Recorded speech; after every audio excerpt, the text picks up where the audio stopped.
Howdy, people. It's that time again. This time, though, is going to be a little different.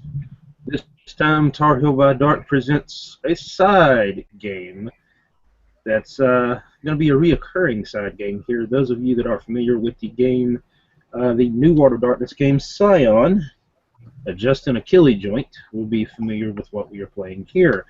Those of you who are not, the gist of this game is that the Titans of Greek mythology have escaped their prison, and their world has their battles in the overworld has spilled over into the material plane. And seeing as how the gods cannot exist for very long on the material plane, they have elected to father and mother mortal children, hereafter known as Scions. As before we get into the plot good and heavy, I'm going to go ahead and ask each player to go down the line and kind of give a brief, and I mean very brief, explanation of who their character is and the divine parent that they have. And this is going to start to my screen left, which is going to go Walter, Mitchell, Josh, so on and so forth in that particular direction. So, Walt, if you will. All right. My name is Walter Stigall. I play Captain George Jameson. He is the son of a gun, and he is a captain in the United States Marine Corps, recently back from the liberation of Libya, and some other smaller battles here and there. Next. Hi, I'm Mitchell Willie, and I'll be playing Jefferson Blaine, Guelo Chongdi, son of Huang Di, the Yellow Emperor. I'm kind of cool. Next. Yeah. Also, viewers, if you will, hear from Mitchell, just a little note for you there, Mitchell. Feel free to check out Steamboat Willie on YouTube as well. That's Mitchell's personal YouTube channel. And for those who like Twitch, he's the same on Twitch. Steamboat 28. Thank you for the plug. All right. Josh? Hello, I'm Josh Hosmer. I'm playing the Scion of Thor, Edric Thorson, a airborne ranger with a somewhat checkered past.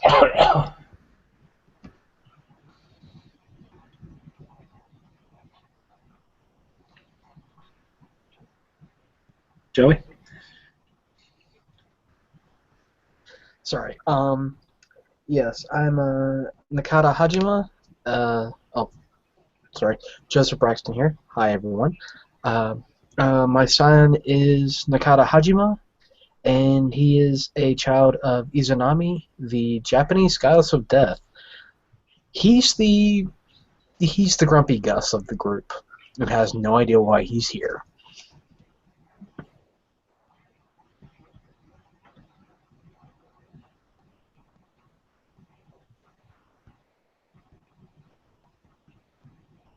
Mishi, you beautiful person, you. Alright. I think the faces along the bottom are in different orders for different people. Anyway, yes, I'm Mishi, and I am playing Rosalind, a scion of Freya, a Norse goddess of a hell of a lot of shit. And I have a 6-foot-long Norwegian forest cat.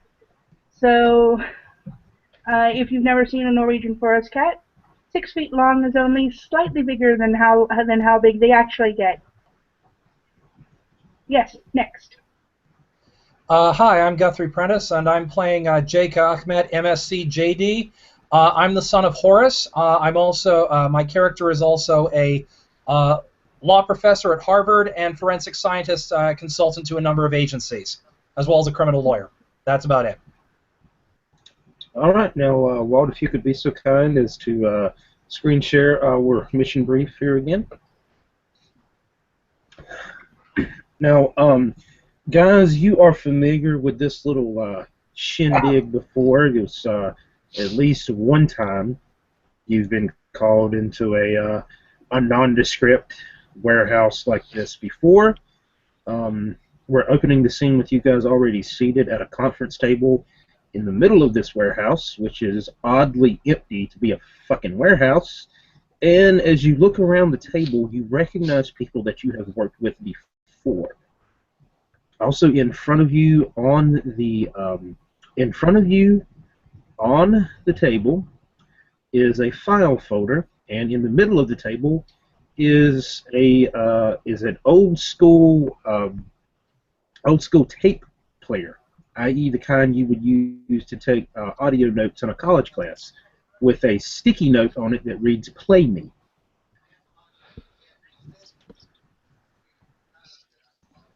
So, if no one else is going to do it, I'll just go ahead and press the play button and just kind of slump back my 6'11" giant butt just trying to relax.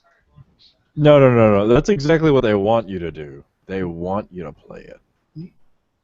Oh, for God's sakes. Press this play button. And the soldier in his obvious uniform looks over and just nods at you with a grin. There's a reason I was general about that, swear. Yep. Gentlemen, madam, and this is the tape playing. It takes a couple of seconds to get up and going. Gentlemen, madam, Higher Authority Alpha has called you together again. Some of you for the third or fourth time, I'm sure, because we are in need of your services yet again. In front of you is a document that gives a generalized detail of this particular mission. In general, we are asking you to take a trip out to Roswell, New Mexico. There's been some, how can I say this, some interesting developments. Some would call them disturbances that we need you guys to look into. Unfortunately, the Bureau of Paranormal Investigation is said that their hands are tied on this one, so we're kind of handing this one off to you guys. And the tape stops playing. Of course it would be Roswell. Jake, Jake Ahmed just puts a finger to his head, and a falcon flaps through the door. So, Down, ladies and gentlemen, Adelise. I think No. Bad kitty. we're going to Broom Lake, unless I miss my guess.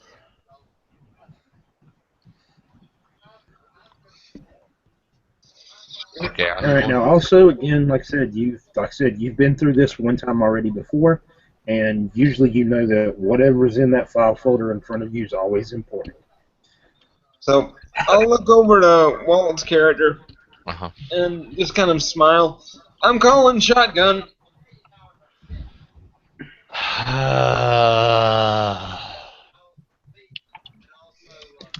Interesting. And Jefferson will pick up the folder and start leafing through it. Okay. First thing you see inside is the document that Walter is screen sharing. Mhm. And given the fact that I know some people can't read that, Walt, if you would be so I'll read inclined to do so. I'll make this in character. He will George Jameson will actually flip open his folder and pull up the piece of paper and start reading it himself. Department of Mission Assignation, parameters, date 1/23/16. Issued by Higher Authority Alpha, issued to Warband Turbo. Mission to be completed by 2/23/16. Confidentiality top secret. Allocated resources as needed. Contact local mission supply depot for supplies. Mission objective: investigate unusual happening near Roswell, New Mexico. Act as deemed needed and report findings to Authority Alpha. Additional none. Issuing officer Higher Authority Alpha. This document is intended for the addressee only. In the event of unauthorized access, please inform the department mentioned above. Also, you will find that there are several forms in the file folder attached, stapled to this document that appear to be order forms, as well as a small Google Maps style map of the general area. It's not Order zoomed in forms. very close. It's not zoomed in very close, but it's almost as it's more of a flyover kind of map, just a general, here's where shit is kind of map. Order forms as in order forms for things that we're going to need, or order forms as in forms for things that we're going to find when we get there? That is A combination of both. Combination of both. One of them, well, actually, I did forget to mention that. There's order forms as well as order receipts in there. Okay, that's why I was clarifying. I'm going to roll intelligence forensics and comb intelligence science specialty forensics, combing the order forms for anything like police reports or unusual, anything that at least gives a description of what people think they saw. Okay, roll it. Okay, so assuming standard difficulty, that is 1, 2, 3, 4. Yeah, standard in this game is 7. Standard is 7 in this game. So two successes then. Sorry about that. All right. There's nothing particularly in the file folder, but those 2 successes will do tell you that, like I said, and this is you going off the fact that you've worked with this particular division before. Usually you can get up with him to get additional information as needed. I'm going to focus on my Falcon for a second. So Horace has already flown in, as I mentioned earlier. Jake looks at Horace and says, "Do we have any idea what it is we're dealing with in terms of the strange sightings here? Anything at all?" Falcon looks back at you for a moment and kind of cocks its head to the side, back and forth a couple of times, and almost looks like it shrugs. It's Roswell, New Mexico. People probably think they saw aliens. Out of character, you didn't actually hear my character say that. That was an internal thought. Oh, okay. You need to. That being said, if that's the case for all of you guys, need to make sure you specify that. Yeah, I did specify. That's why I said, thinks at the Falcon. You didn't say thinks at the Falcon. You said to the Falcon. Oh, sorry. My apologies. Okay. All right. Okay, but anyway, we'll go with said to the Falcon then. So yeah, Roswell, aliens, like Ahmed, Jake literally just puts his finger to the bridge of his nose and goes, These strange sightings could be anything. We do know that there's a military testing field at Area 51. For all we know, they could just be seeing experimental aircraft again and mistaking that for UFOs. But if we get called in, it's probably Titan spawn. Exactly. Stuff that needs to go bye-bye. I know. I'm just saying. I wish that they would have at least given us a bit more detail, so this way we can know what we're actually up against. We're probably going to get more detail when we get there, so why are we sitting around bullshitting still? Fair enough. Exactly. Already called shotgun. And at this, he's going to race out of the freaking door and into the freaking... Right. As you pass, Four. Jameson pops you on the back of the head. And he gets up himself and walks out. Edric, you are definitely one of Thor's kids, Rosalind says as she walks out the door. But Adelise looks at you as if she's laughing too, but she's a cat, so. And he just smiles like he's proud of it. Also, as you guys start picking up and manipulating the folders, there's an envelope in each one of the folders. I'm going to reach into my pocket for a small penknife and a handkerchief, and I will open this envelope without touching it. Okay. You find inside both a seat confirmation and a plane ticket to New Mexico. Well, Wait, planes? Flight. Planes with a Yes. 6 foot long cat?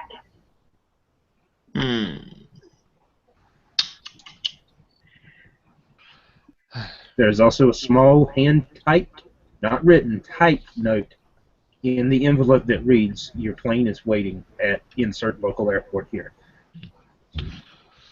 Okay. As Jameson is walking, he pulls out his phone and starts dialing. Of course, he's got a headset on, so. Yep. As they're walking out, I'm actually going to have. What would it be to actually do a proper topological? Would it be intelligence science again, but using my subject authority mathematics?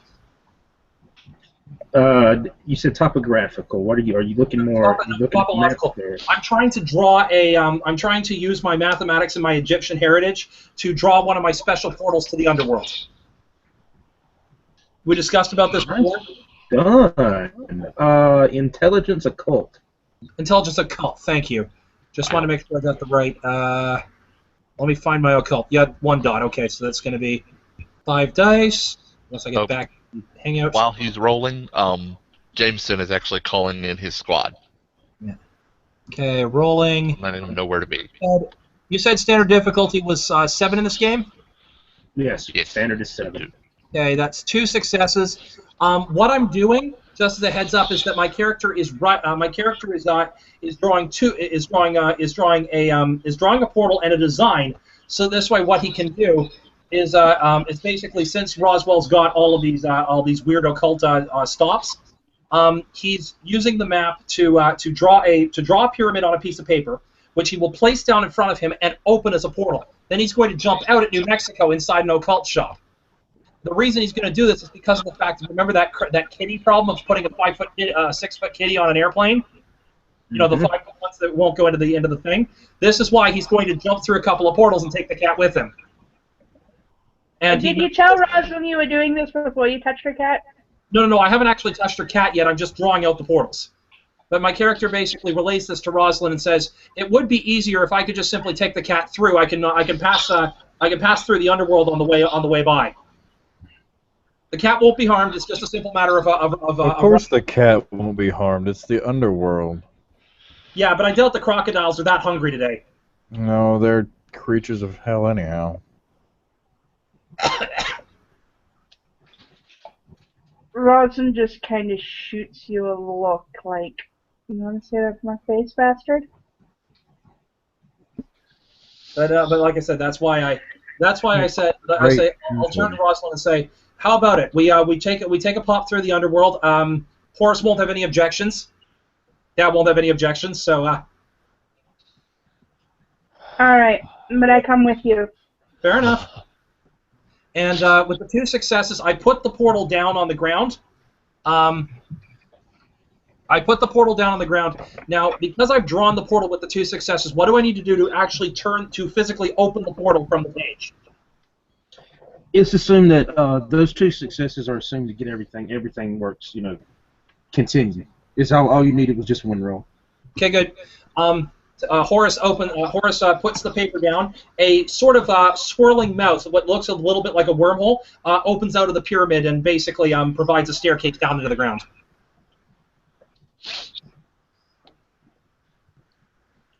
Yeah.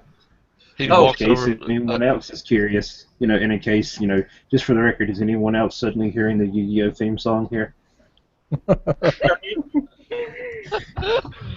But Jameson walks over, looks down, and goes, "That's not a crossroads. I'm not going anywhere near it." Yeah, not going into stray portals to the world today. Thank you. Mm-hmm. Yeah, you all got a choice. You don't have a 6-foot-long cat to try to get into a damn plane. You're right. I have a statue to put in a box.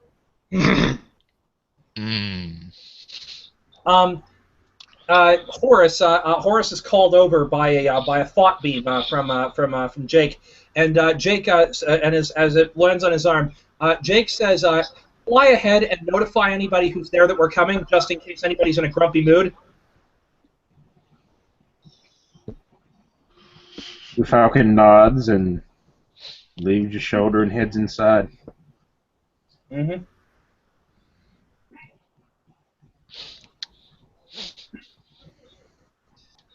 And about the rest of us, I assume, are going to the airport. Yep. Air Scion. while they're headed down there, I don't know if we have enough time to do a little scene in the underworld because there's something specific I want to do. Yeah, we do. As Um, long as it's not overly long.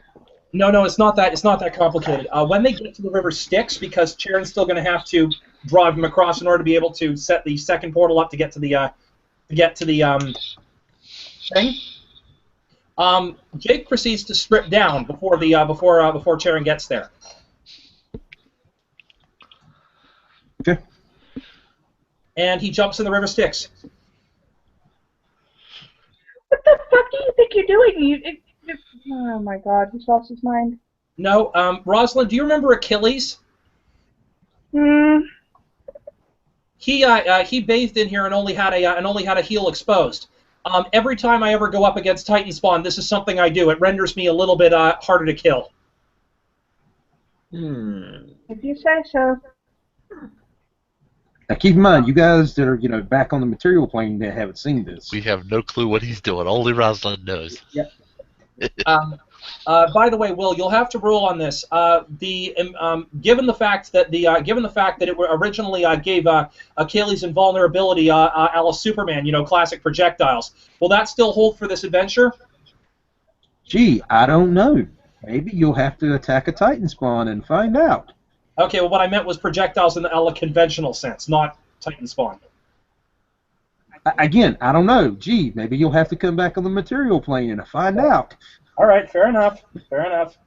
After Charon gets there, they go across and comes up in a portal in an occult shop in New Mexico. Also, while you two are down there, you do notice that the river is oddly dark water-wise. I mean, darker than usual. Mm-hmm.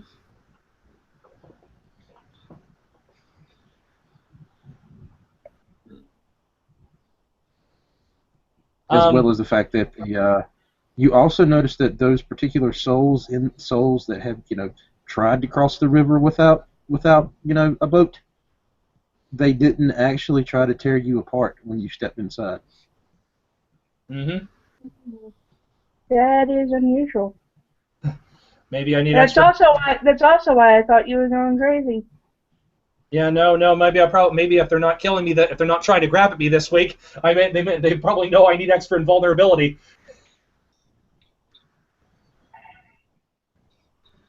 Right. You want to join me, Rosalind, while we're waiting for Karen? I would rather not take the chance at getting up to them from them. Thank you. Well, to each their own. A couple minutes pass, and a couple of moments pass, and you see a vessel approach. Mm-hmm. A hooded figure standing in it. As the vessel turns to the side there at the shoreline. Mm-hmm. You see a boned, almost skeletal hand reaches out to you. Not as if to pick you up, as if to asking for something. And at this point, a couple of old coins get. He pulls out 4 old coins and hands 2 to the ferryman. Half now, half when we get to the other side. We've done this before.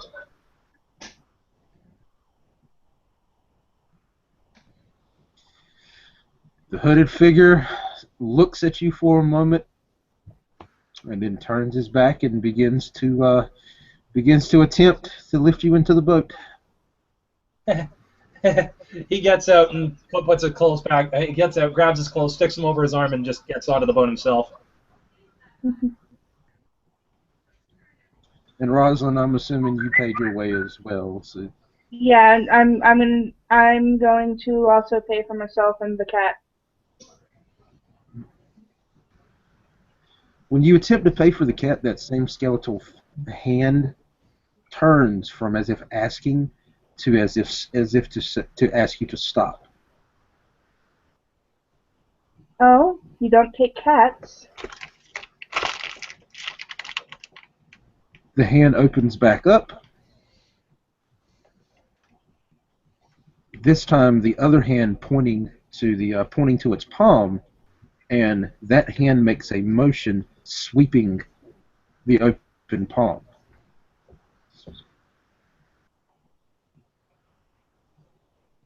I'm going to roll intelligence occult to see whether he's talking about droppings on the boat or whether he's saying pay me more.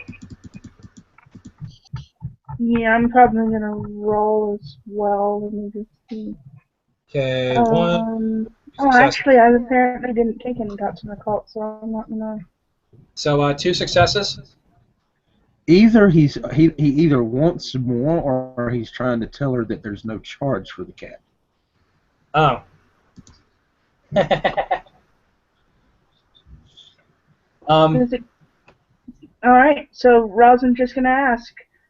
Does it cost more?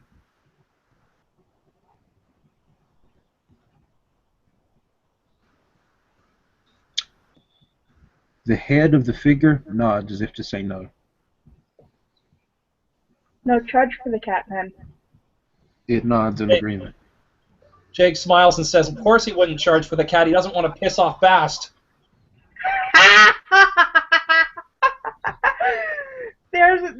I think that he's probably going to piss off Bast just by accepting me and Adelise. Oh, I wouldn't be too worried about it. Horace and Bast kind of get along for the most part, so... Yeah, but Freya and Bast... I'll explain it was an emergency. Bast will probably let it go. Once. Or she'll rip all of our heads off. Horace does have a kind of pull, and I might be able to use a little legalese to get us out. Now keep in mind, this conversation is going on as they're being ferried across the river. Yeah, of course. Okay, yeah. All right. Back up on the material By plane. the way, Adelise growls every time somebody says the name Bast. All right. Meanwhile, back on the material plane at the airport. Just kind of gently nudges Walt's character. Yeah, I actually think we're gonna see any alien soul food. I don't know, brother. Just call him soul food? Yes, he did. Yes, he did. Wow. Good I don't know, job. brother. Usually, these things are all mortal minds can't figure it out, so they make it what they want it to be. But yeah, we'll see. Oh, and he turns around and cars start pulling up where, like, beside where they're parked. And that would be my boys. He raises a hand and does a circle, like, you know, gather around kind of thing. And, like, 5 guys hop out of 2 vehicles and start marching over to him. All And in when uniform. they hop out, you see them grabbing, you know, cases and bags and all kinds of gear. You'd think they were moving in. Yup. Uh-huh. All sorts of stuff. All right, boys. Yeah, he's kind of just... He straightens up a little bit to talk to him, but we're still just relaxing before the real stuff happens. He's like, all right, boys, get ready. Looks like we're on another one. All I know is anything when Bug Eyes comes looking at me funny, it's gonna wind up on the wrong side of the canyon. Jefferson is And he reaches down to the machete that's at his hip and pulls it out and says, and I think he wants to play a little bit too, and shunks it back in real quick. At this point, a door opens from a nearby building, and Rosalind and Jake walk out. Oh no, they hadn't actually got there yet, guys. Oh, sorry, I thought they. Yeah, they're still back at. Yeah, they hadn't even got there yet. Let's see, it's going to be a minute before we switch back to you. Before I switch back to you guys. Okay, sorry about that. Okay.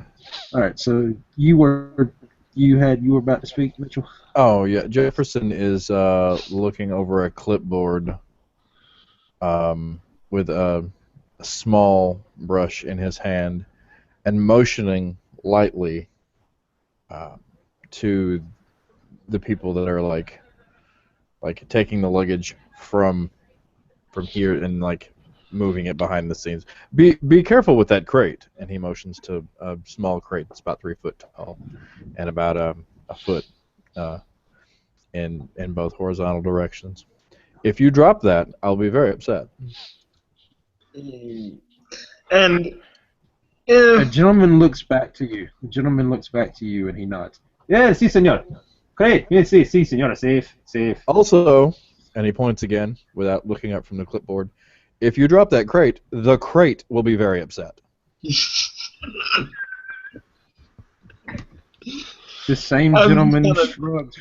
He looks, cocks his head, and shrugs before ever so lightly loading it into the cargo hold of the plane. and And George leans over to Edric and says, I kind of like this guy already.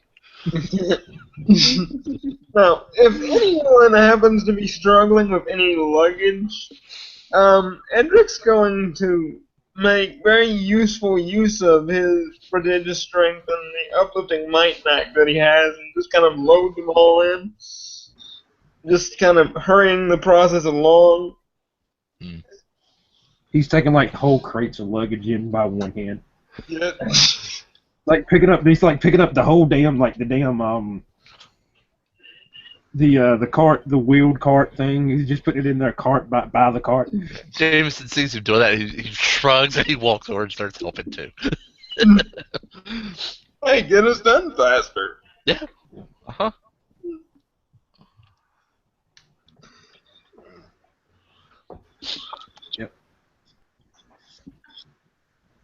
So he'll Oh, just and kind by of. the way, this particular plane, you guys have, you two military guys know this plane well.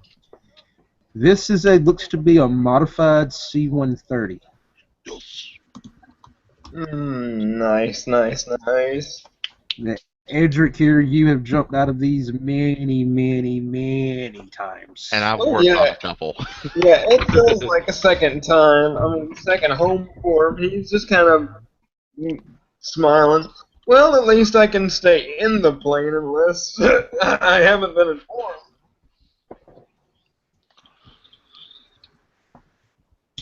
See, that's what makes you and me different, buddy.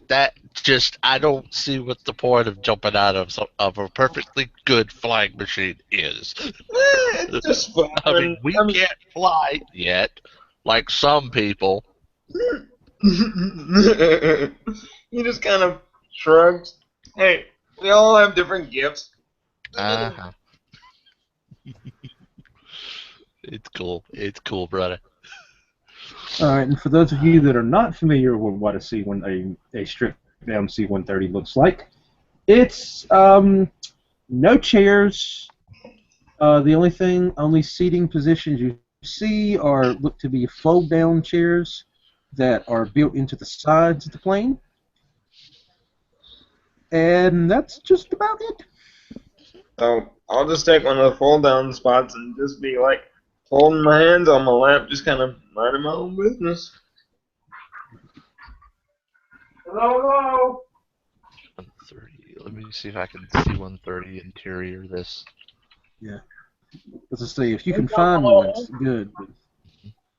So yeah, they managed to get everything loaded, and Jefferson, you notice that as you're going over the clipboard here, you feel a gentleman kind of taps you on the back of the arm for a moment.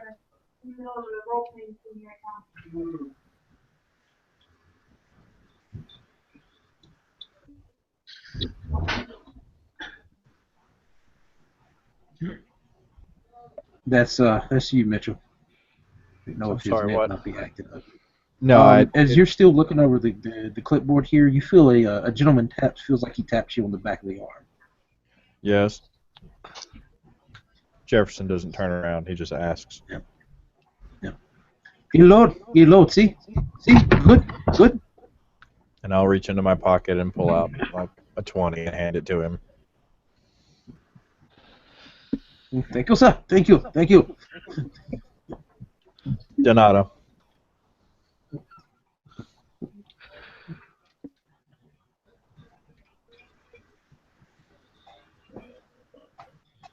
Now, obviously, the Japanese gentleman here is Joey's playing, moving around here in the background somewhere.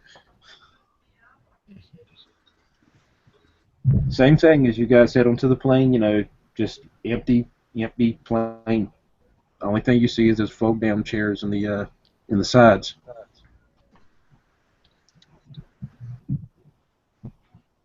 For a second there. And just while the plane's going through the object of taking off, I'll actually look and see if there's parachutes or if we're planning to land this thing. It looks like there might be a collection of emergency chutes, but the thing apparently is planning to actually touch down. He just kind of smiles and relaxes a little bit more. Just kind of looking over, seeing if there's anything he might have missed in the folder, but seeing that it's probably the same, documenting, he's just gonna, catch a few Z's while he can, because, once he gets down to New Mexico, it's probably gonna be all basho smasho. Yep. Your file specifically seems to have a additional clearance document in it. Okay, he'll pause over and look at that and kind of be a bit more. A document that is clearing you for access onto, quote, highly controlled governmental access areas. Nice. I'm assuming oh, this is the interior if anybody can see it. They're not very comfy. But yeah. Jameson looks over at his and curious, he pulls out his own folder and flips through. See if he's got no such orders.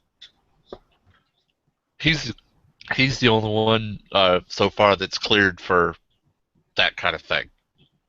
Yeah. He flips through again, noticing that he doesn't. How in the world? How'd you get higher clearance, bruh? If I had to take a short, educated guess, I'd say that it was probably due to the fact that whatever's down there in New Mexico has something to do with my particular family tree. Oh, joy.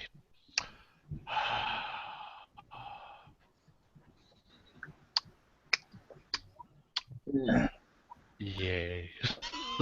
That's going to be fun. All right. I can imagine. All right, I'm going to stop screen sharing. Also, Jefferson, your file, now that you've had time to actually look at it thoroughly, there's also an additional piece of documentation stapled to the inside back cover that includes, looks like it's a contact list of particular names, phone numbers, and addresses. Do any of these look familiar? The names do. One or two of them, you've worked with that particular person before. Okay. Either on mission or they've been a contact for you before. Okay. I will spend the flight, what I can of it, calling the names that look familiar and letting them know what I'll be doing for the next few days. Not right. You also see in this list. Mm-hmm. Oh yeah. You also see in this list a number of names under the heading supply allocation. Interesting.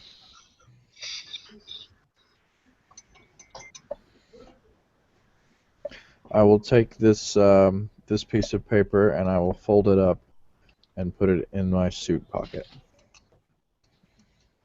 All right. Granted. So nothing special in George's stuff. Just curious. Actually, you do see there's a small CD. Looks like. Oh. Okay. Pulls out. He he'll pull it out and look at it, see what the label is. It actually is not the only thing that it has labeled on it. Mm-hmm. It has labeled Bravo Battalion, 1st Squad, Camp Lejeune, NC. Okay. Trying to think if Jameson has anything on him that can play it. And it actually, no, it looks like a CD-ROM rather than an audio CD. Oh, okay. I didn't put a laptop in his stuff. I know you didn't. Which is why you're doing this. You're welcome. I'm just gonna kind of look over at It's like- him. Should have brought myself a computer. So, you at least remembered I guess I'm buying a laptop when we land. Yeah. Well, Actually, you Well- can get up and look around and see if there's one on the plane at all. We'll put that in Nope. his coat pocket. None. Okay. Nope. so based He'll on look that, at it. He'll look down at it, at his weapon, pull it out, and go, "Really, Dad? The one thing I forgot." And more frustrated at himself, he'll slam it back, and put the CD back and sit back down. By the way, I'm assuming that Rosalind and Jake are also going through their file folders while on the trip. With Karen. Yes, actually I know they I are. am.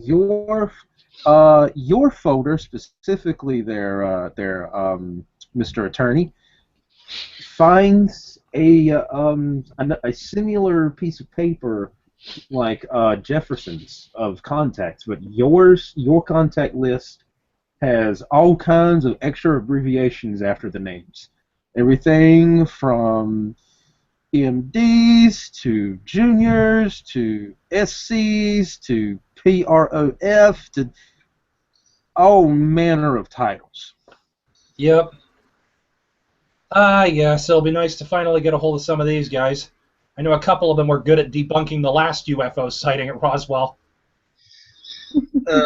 And there is specifically one with the title abbreviated CPT USA.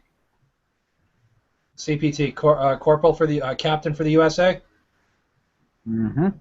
Captain for U.S. Army.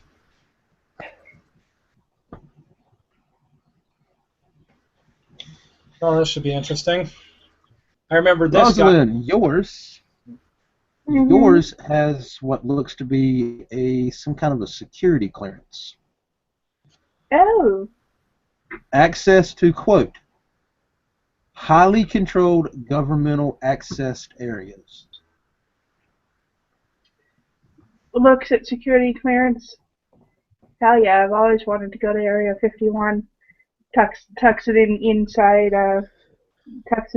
shirt where it's not going to get lost. Jake smirks and says, "Luckily, they don't need to give me an extra one, as I work for the FBI. I already have my security clearance." Not for Area 51, you don't. Fair point. All right.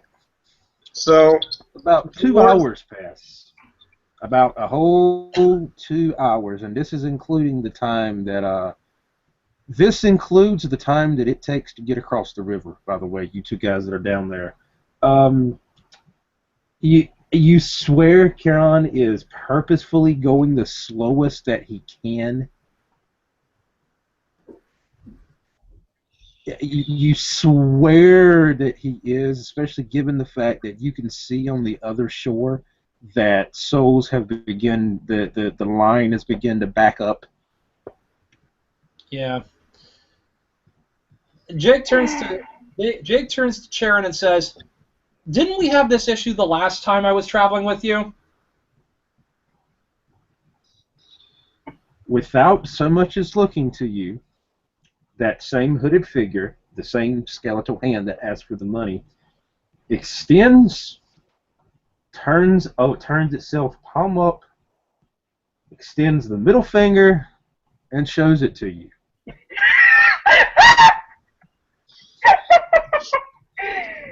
Rosa cracks up laughing, and you could swear that even the cat's laughing right now. Hashtag wrecked. Jake chuckles and says, "I've always yeah, and the last time that this happened, I promised to, and the last time this happened, I promised to go into competition with by bringing about an outboard motor down here."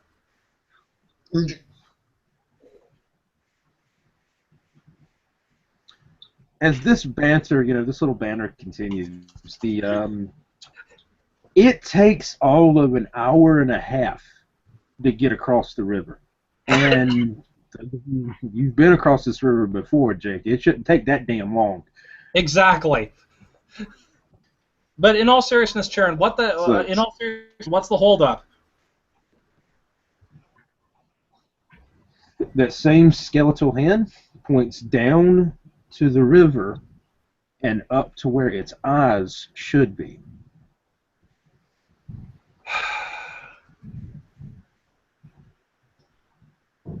Did you lose something in the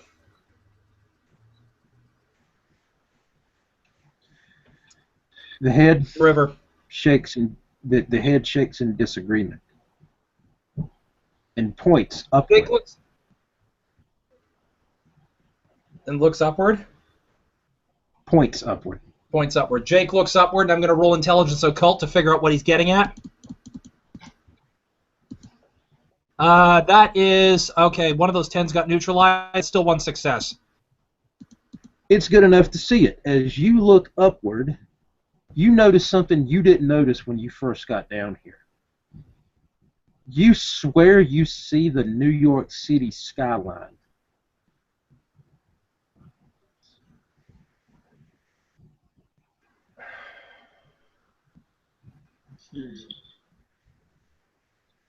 Jake shakes his head and says, "All right, who's been transporting transporting topside down here?"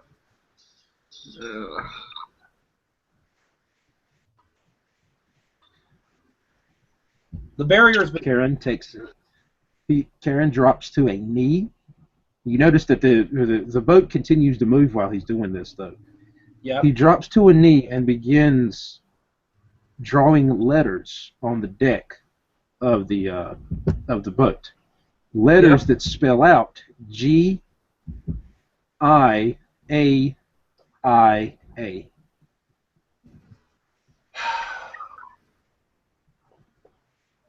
Fuck. So Gaia's been dealing with Gaia's been fucking around with the barriers again.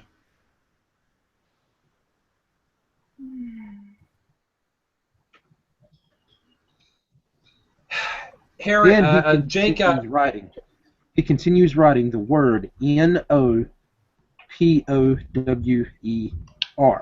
and points to himself.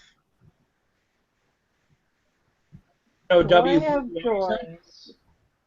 N-O-W, or was it N-O-P-O-W-E-R?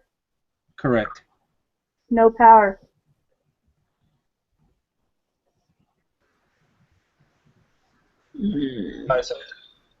And basically says no power to stop it. Nods in agreement and spells out the word H-A-D-E-S, and he circles it several times. I think my father and Hades are going to have a little chat.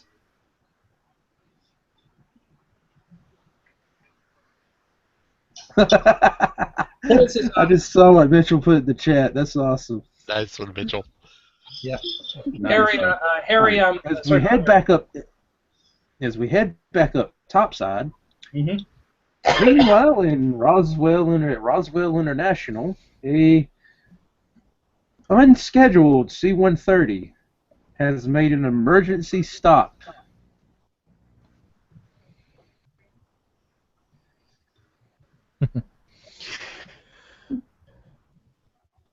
I'm going to see that they carefully offload my luggage.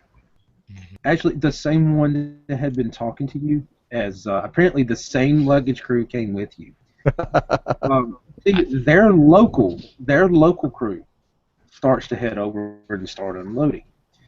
This gentleman runs over to the crew and makes this, this huge well-to-do, his hands flying everywhere, and the only thing you can make out is no, no, no, as he points back at that specific box. At this point, just to expedite the process, I'm helping carry off, the luggage that I can get my hands on, and just kind of, bringing it along with us.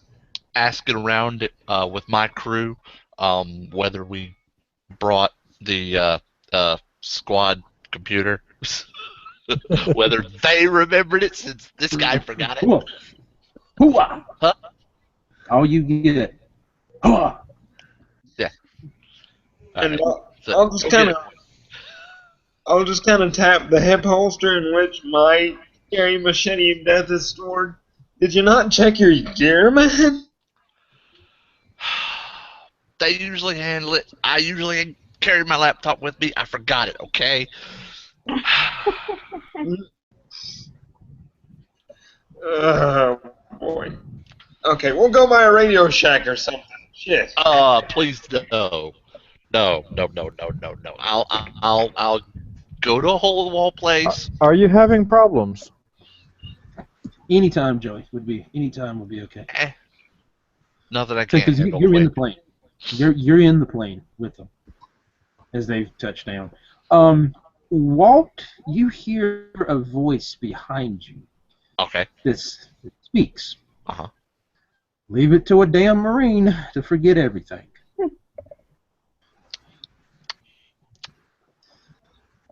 Mentally, he's ignoring that, but he wheels around just to see who it is. As you turn, you see a familiar gentleman. Uh-huh. A gentleman wearing a set of camouflage, a set of camouflage clothing, with combat boots, and a red baseball cap. In the middle of the chest, on this camouflage jacket, is a gold oak leaf.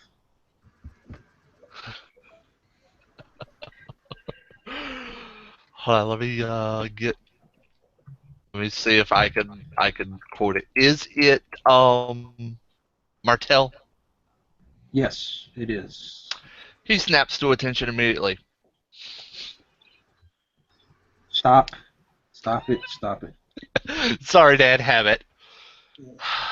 Upon hearing the word dead, Thorson will kind of shift most of the crates to one arm and just, kind of do the best imitation. Sorry, sir, I'm kind of carrying stuff all Thorson, chill. Yeah. Carry on. I got this. All right. How you doing, Dad? What's up? You wouldn't be here if there's something you didn't need to tell me. What's up? Don't take this lightly. All right. Those damn Greeks have went and screwed up everything again. Uh-huh. So, yeah. Apparently, their ferryman has been putting out this call that there's something going on with the river. Oh. Huh. Something about the river going in places it's not supposed to go into, or something. He won't real clear. The Mommy damn Wata skeletal spits. Yeah, damn mute-ass skeletal bastard never is. Anyway. Do we need to go see about him? Wait. Two of ours just went down to that area. Do we need to go see him? No, it's not. I'm sure it's nothing to worry about. It's probably something their damn Hades, whatever that bastard idiot's name is. I'm sure it's something he screwed up. Should be fine. On hearing this conversation, Jefferson will kind of like lean his ear in a little bit and he'll reach into his suit jacket pocket, and he'll pull out a small brush, and he'll take a new piece of paper, and he'll draw an eye on the paper. And he'll kind of stare at it for a minute. I want to see if I can see those two. All right. If you're doing what I think you're doing, spend the legend point and make me a intelligence occult. All right. Oh, baby. Where did I put that on the thing? Drop that down to 8. All right. And then intelligence occult, you said?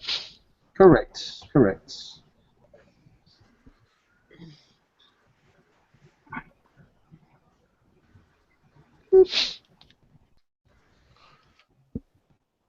I got a All right, success. and your All right, that's good enough to at least look in. You won't be able to hear anything, and what you see is going to be blurry, but you can see them. They are the ferryman is turning the boat as if he's docking with one of the shores, as the two of them are getting off of the boat. They should be here shortly. He'll tuck the brush back into his pocket. You're also seeing that Jake Ahmed is writing something down, which that roll I just made was an intelligence occult with specialty mathematics, subject authority mathematics, giving me 3 successes. Jake is currently writing because of the fact that there's been some glitches with the river. Jake has literally written down a couple of portals, like mathematical portals to the underworld, but he's written them in such a way so as to be able to provide 2 lattice points, one on either side of the river. He takes one, places it down on the ground, and hands the other one to Charon, and says, until such time as Hades corrects the thing with the river and your powers are restored, try using this as a method for bypassing the river as a temporary thing. I know it's going to put you on holiday, but hopefully at least address some of the problems until Hades can correct whatever he screwed up. He takes the paper, puts it into that cavernous cloak he's wearing.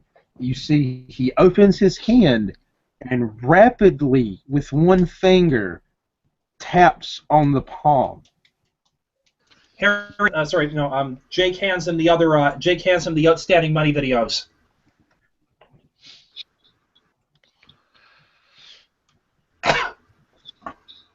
Karen literally points you off the boat. Mm-hmm.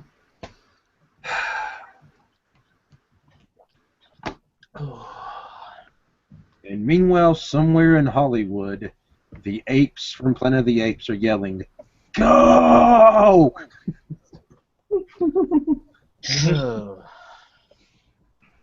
Finally waking up on the plane. This is why I hate flying.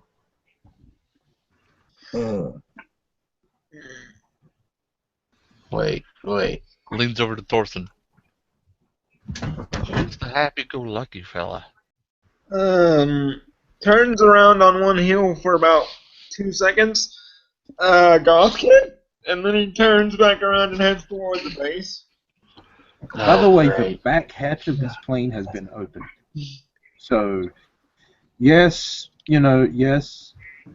Hajime, bright ass sun in the face.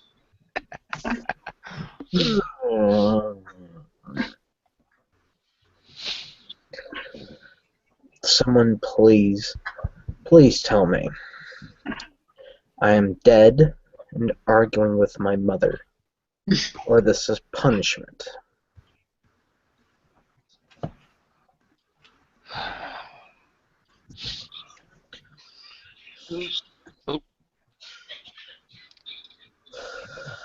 Good morning, sunshine. Wakey, wakey. Too bad we don't have the eggs and bacon. Sorry, dude. Do you have coffee? I have tea. Would you like some tea? I'll take that.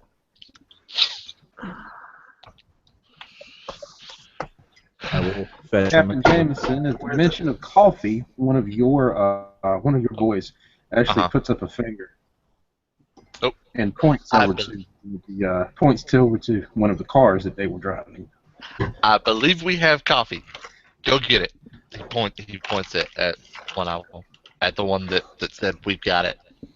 Go get it. Coffee for everybody who wants it. Good. Thank you, sir. Now, and he's And he will actually walk over to where everything's being arranged and start looking for the squad laptops. They Alright. managed to pack it. Actually, turns out they actually brought not just their cars. They brought an extra truck with them. Looks like the unit's mobile command vehicle. Putting on my Excellent. my Scion's sunglasses, he's gonna look around, kind of groggy-eyed, thankful that it's helping kill the sun. And at the same time, he's gonna kick on level 1 of his darkness purview, no, not darkness, but death. For everyone, that means can Death see, range. touch, smell, and hear ghosts, although the sense of touch is illusionary. Does not cost anything. No pull. No dice pull. So Passive. It's a passive. You really don't need to turn it on. It's just there. all right. All right. Meanwhile, in the airport, we see a gentleman who is in the men's bathroom. As he is taking a whiz, he hears something rumble in the stall beside of him. He finishes and opens the stall door to find both Jake and Roslyn standing in the stall. Jake naked with a clothed Roslyn. Oh my goodness. No, my character put his clothes No, back he put on his during clothes back on. He put his clothes back on. Okay. Alright. Oh, this is just lovely. Jake says, "I told my dear, this stall is too damn small," and proceeds to walk out. Rosalind shakes her head, looks at the guy that just opened the stall. It was exactly what it looked like. And follows Jake out. Followed by a large cat. Oh my! Speaking of Meow. a large cat, That was exactly what it looked like, too. All right, both of you make me a legend roll. The number of legend you have in dice. okay. Successes. 2 successes. Okay. Oh, yay! I didn't get it, MB. Congratulations, Rosalind. You have effectively fate-bound someone. Fuck. Oh, this is gonna come back and bite me. And for you viewers, you might find out as early as this episode what fate binding does. You never know. Out of game. Don't worry. So- If something bad happens, I'm just gonna zombify them. All right. So yeah, you two, as you guys are exiting this bathroom, you can see through the large glass wall. That's basically the wall. Is exactly what it is. Is the wall. You can see through the large glass that same C-130 that left you guys' meeting place is sitting on the tarmac out on at this airport. And you do recognize a number of the individuals that you were in that meeting with out there with the plane. Mm-hmm.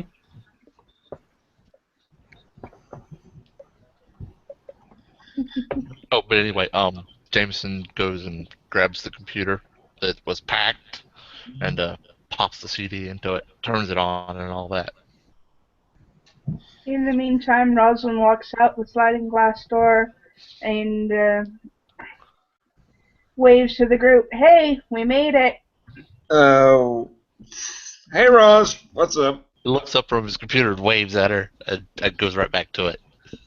Yeah, Jake comes up to the group and shakes his head and goes, Of all the times for Hades to screw something up with the river, that trip should have taken only half an hour. We're well aware. You're just a little bit tardy.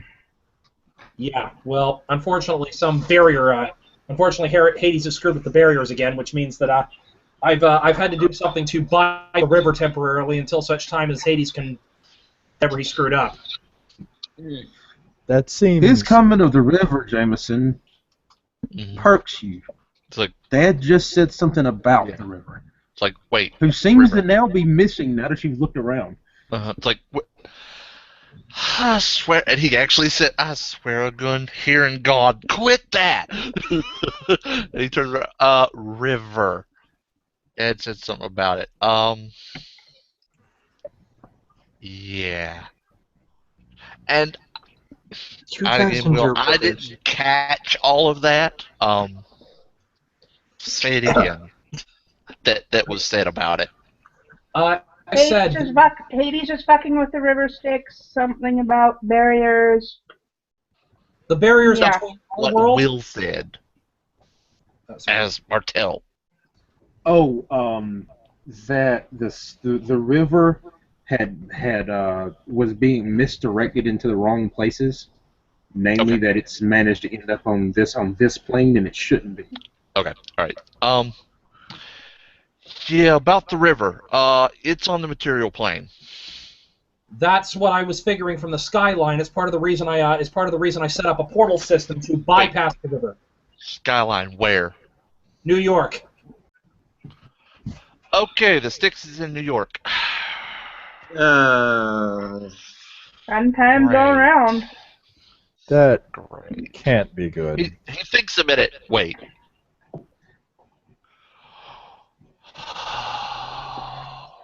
I don't think Wait. Donald Trump was playing poker with Hades or something, dude. Planes, towers. Ah, crap. Oh shit. This is why you guys just need to go giving masks to the dead. They're so much easier than a river. Mm. Well, normally we'd be using side tunnels and shortcuts like my ancestors used to use. But personally, I would say that the river was a completely stupid idea if it weren't for the fact that normally it's been giving me vulnerability for each time I face Titan spawn. Mm-hmm. I still think bathing in the river only proves that you're insane. Hey, if Achilles can do it, and I've been able to do it in the past, then I can do it again. Achilles had his mother holding him by the ankle. Yes, that's why I jumped completely in, so this way there are no loose spots. I'm going to, You while they're could have got arguing pulled about this, under. Can we just not argue? George is just putting the Why are they CD arguing? into his computer. while they're arguing about this, I'm going to wheel my crate inside somewhere. I'm gonna go get a cup of coffee that I was promised. Yeah, cool. Boys, Did somebody Java make the ready. coffee? Here's the Java ready, boys. While he's still checking his computer for the. It's been ready, sir. Good. Awesome. Everybody, get you a cup. Mm. Yep. Probably gonna need it.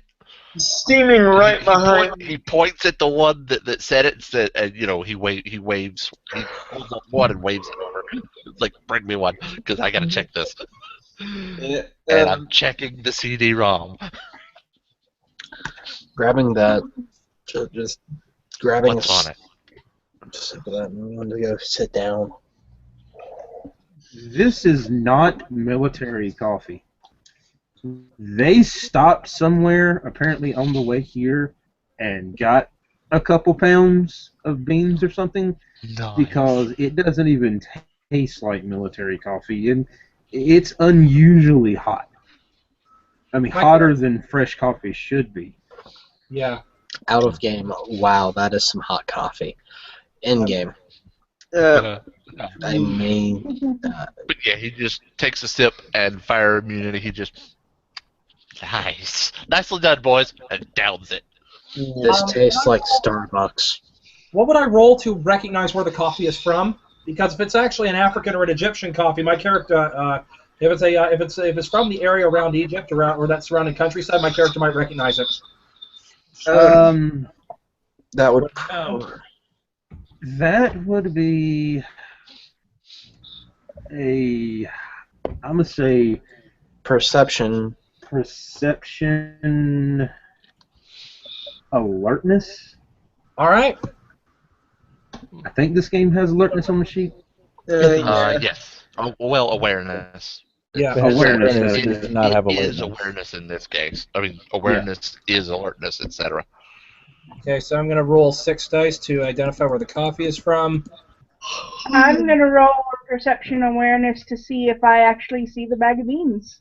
Nope. No such luck. You do not see the bag. Actually, okay, what you're looking at here, his boys have rode into this airport. Mm-hmm. Now, you guys that are on the plane, you've been on the tarmac less than 20 minutes. His boys have rode up into this tarmac and set up a damn, professional quality military operation in under 20 minutes. Mm-hmm. Complete with command center, coffee, computer lab, the works. Mm-hmm. Just huge grin and drops like 2 of the crates gently onto the table and fills up a thermos full of coffee and then picks back the crates back up and keeps on moving. So Rosalind's gonna bring Jameson another cup of coffee. What you looking at there? What you were looking I at got my is a stuff. password screen. What you were looking at is a password flash. That's my usual password. I'll Yeah. try my usual password. Yep, goes through. Okay. Pulls up a All right. number. It pulls up a number of file folders. Uh-huh. One, the typical personnel files that you always use on mission, and it pulls up a number of URLs. Okay. One that you immediately recognize because it's got maps. Maps.google is in the URL. Okay. Yeah. Pull up a tab, slide that one into one of them, and because I know it, sort of zoom into where the pinpoint is, and then go to the others. In have it split screened, because of course he's using Chrome. Of course. Yep. Pulls that All up right. on one The side and other then pulls up some of the URL? others. All right. The other only URL that really is of note is a direct URL to a supply depot. Okay. In the area. All right. Excellent. Jake's walks up and looks over. Jake walks up and look over Jameson's shoulder. Is that the maps for where the sightings were? Will. Well, you didn't actually look at it, did you? You just put it in the tab and kept moving. Busted. He's got it over to the side. He can glance over. It looks like honestly, it looks like 2 maps. Looks like what they've done is gave the general topographic map and put another layer on top of that with specific locations on it. Okay. All right. I'm going to roll intelligence science, double specialty in forensics and mathematics. I know that technically only one of them will count, but I'm saying both for what I'm doing. Okay. And, okay, the 10 got neutralized. One of the 8s got neutralized. But that's still 2 successes. To run a predictive algorithm, basically my character pulls out his notepad and starts writing things down. What he is doing is a Bayesian analysis of the locations, trying to find the epicenter of the locations, and then following where the next location for a sighting might be based on the locations of the sightings. All right. They start out about roughly 25 miles from this airport. Mm-hmm. And like I said, using a logical line of progression. The first one starts out roughly 25 miles from the airport. They continue in what looks to be a random line, Again, about every 20 to 25 miles. And you said, and is the line in a circular progression, or is it a linear progression? It stays in a linear progression until about the third location, and it seems to split. And two lines begin. Okay. Like I said, using the distances for each one and the positions of the location of A given B, I run a probability tree scenario. Which one is the most? Is line A or B more likely to have another sighting along it in the future? Because remember the two successes I'm working with here. All right. Line B seems to be a more active line. Line Okay. A seems to be, but that the particular locations on line A seem to be more prevalent.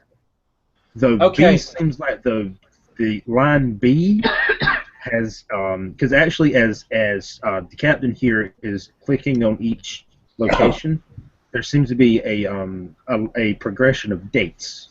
Line B, the dates on line B are more recent than the ones on line A. Okay. In light of that, I'm going to roll that second set again. This time, trying to predict which one is given the two lines and given the recency. I'm going to try to figure out which line is more likely to have another sighting along, and therefore try to predict where Titan spawn activity is likely to show up, so we can know where to lie in wait. Roll it. And that one had one success, I think. Let me actually double check that.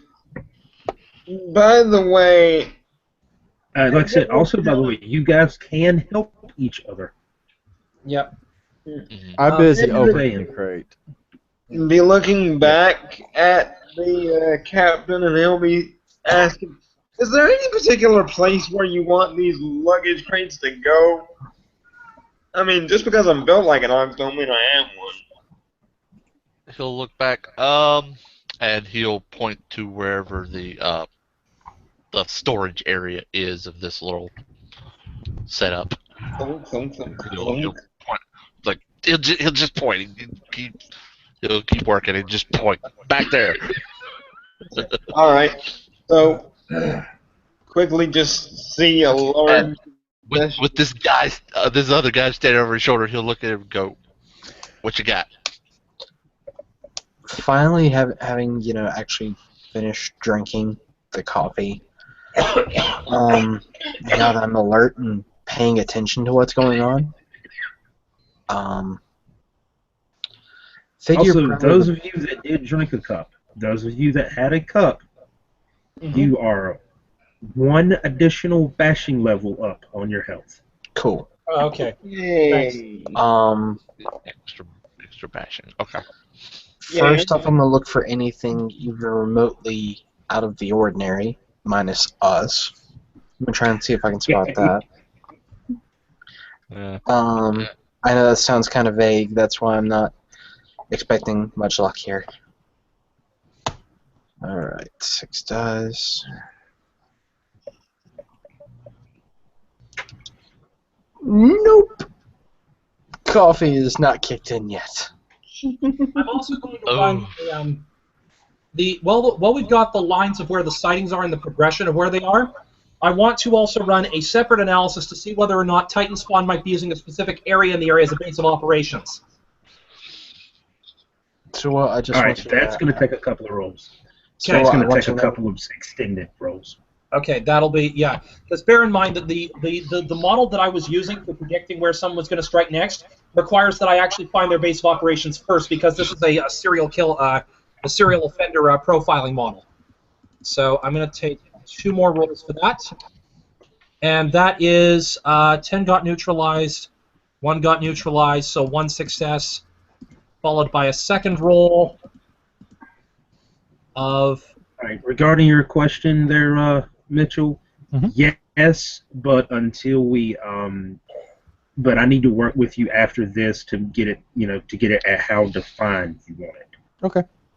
Okay, so I have just gotten 2 successes on being able to track if there's a base of operations for where the Titan spawn might be working. You don't really see a particular base, but you do see a point of origin from where the first sightings begin. All right. So I happen to know where they're most likely to spot. So I happen to know along line B most likely where we're going to spot another sighting and where they first originated from. Correct. Okay.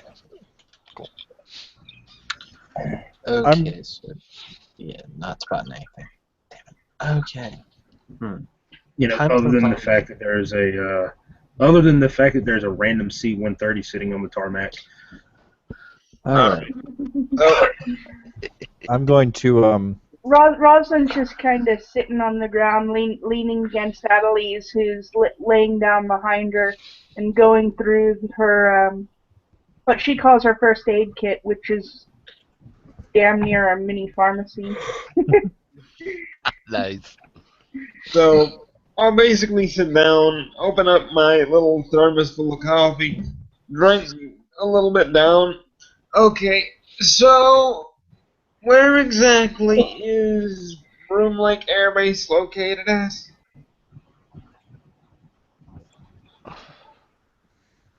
You know what? I'm It's gonna marked. try something. It is marked on. It's marked on the map there, Captain. Okay. He'll go through and click each one and click on that one right there. Alright, so So where coffee is it on the line that It is I'm supposing directly. that Actually, and see now that he's pointed this out, there, Jake, the two lines split Yeah. right at Groom Lake. Right at Brimley Airport. okay. Yep, right at Groom Lake Air Force Base. Okay, I'm assuming you're letting all of us know. Yeah. I am letting So, that. I am letting that know. As he's saying it, I'm actually drawing where he's saying the lines are, so that we can all visualize it. Yeah. Um, And my character basically says the idea of what we're dealing with here is the spacing between the distances. If we treat the Titan spawn like a serial offender, because that's probably what it is, because this is multiple sightings, then what we've got is their origin point, which is probably where they're originally showing up, and we've got a most likely scenario as to where we're likely to spot them next, right here along the end of line B, and he points to a particular spot. Okay, I am going to do a quick You roll feel- right fast. You feel yourself getting nudged, Captain, okay. as one of your boys points Uh-huh. to the side of this command vehicle, where you see that there is a projector screen is hanging on the wall. These guys are good.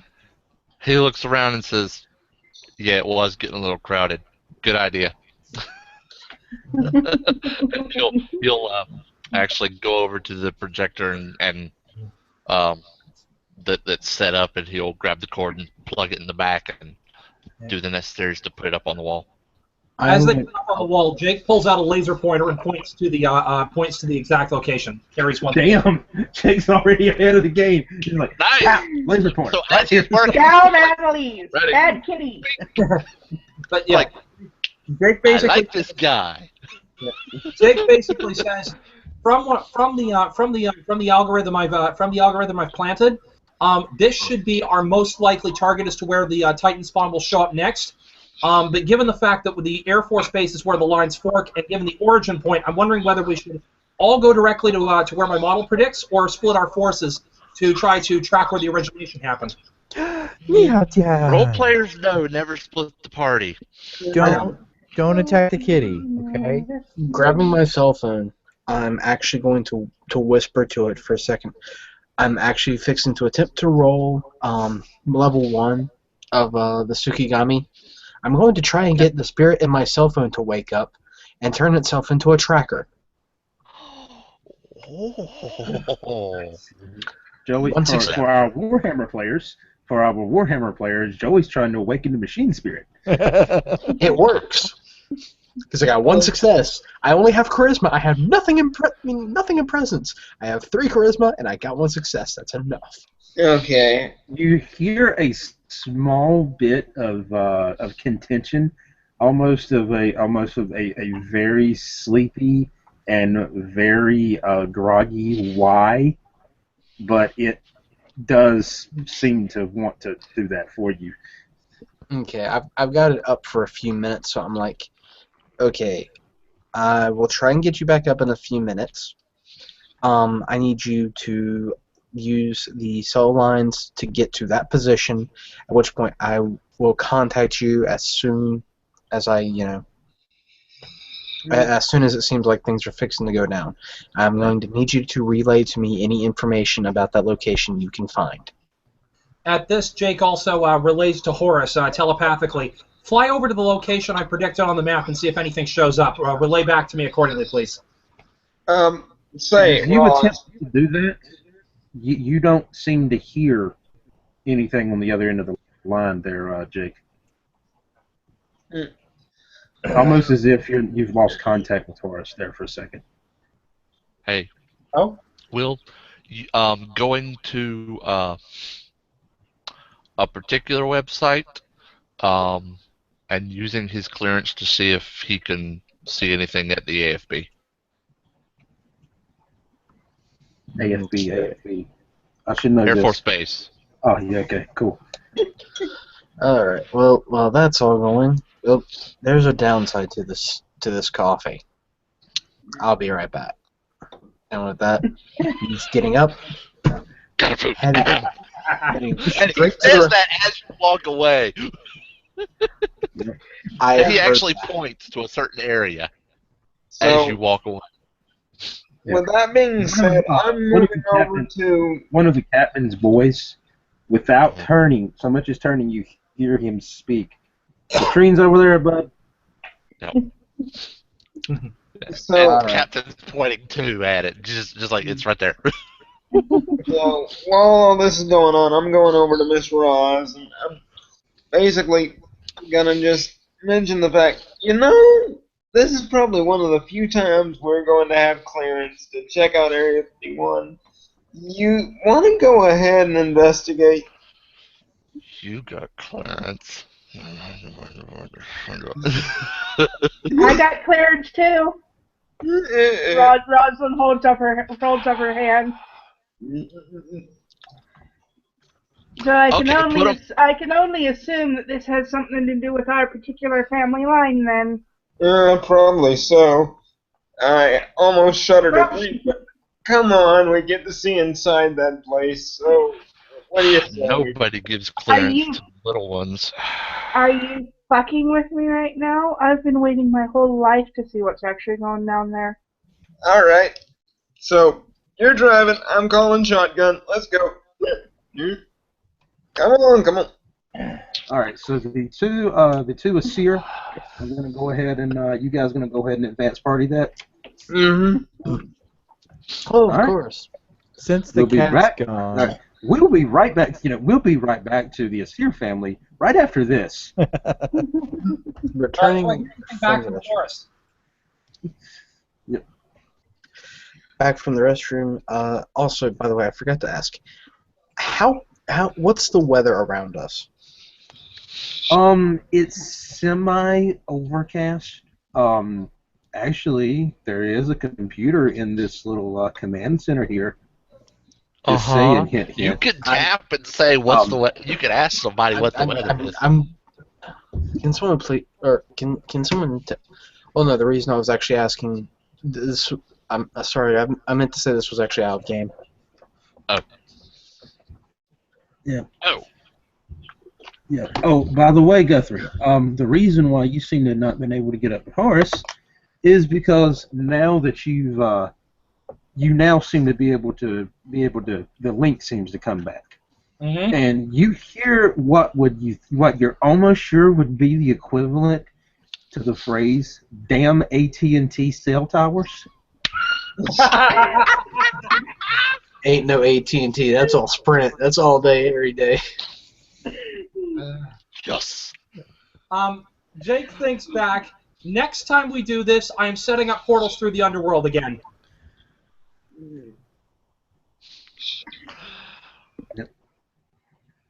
Appreciated. So I'm trying to get any info that the base has gathered and reported to. Okay, you are initially you're able to pull up a listing of IP addresses, Uh-huh. and as you dial into each one in succession, you see that these are the IP addresses of what look to be security cameras on the base. Okay. All right. I am going to come up behind him and peek over his shoulder. It's he's And projecting. never mind the fact that there's a giant ass projection. He's between them all. projecting Oh, on fair the enough. wall. So if you are behind him, I'm he'll late look to the over and party. I've been and trying just to point at uncrate it. my dog, okay? All right, but yeah, there's a projector on the wall that you could slide over, that you could look at. He's okay, but yeah, he's pulling up the cameras, he's tiling them, so that we get a picture, and sort of trying to link them up, Yeah. so All that right, you there's hear one of a the map. one of Captain Jameson's boys. You hear speak. All right, if I could have everyone's attention for just a second. Staff Sergeant Smith here. Obviously, sir, you know who I am, but figure we introduce him since you're working with these guys. Carry on. I'm Staff Sergeant Smith. I'm the squad leader of his little group here. We've got supplies here in the command vehicle. If you guys need them, also if you guys want extra computers set up, just say the word. I noticed some of you guys are trying to use that one computer. It's getting a little crowded over there. That reminds me. Thank you. He breaks out his cell phone and makes a phone call to his own group. Okay. That I need them here now.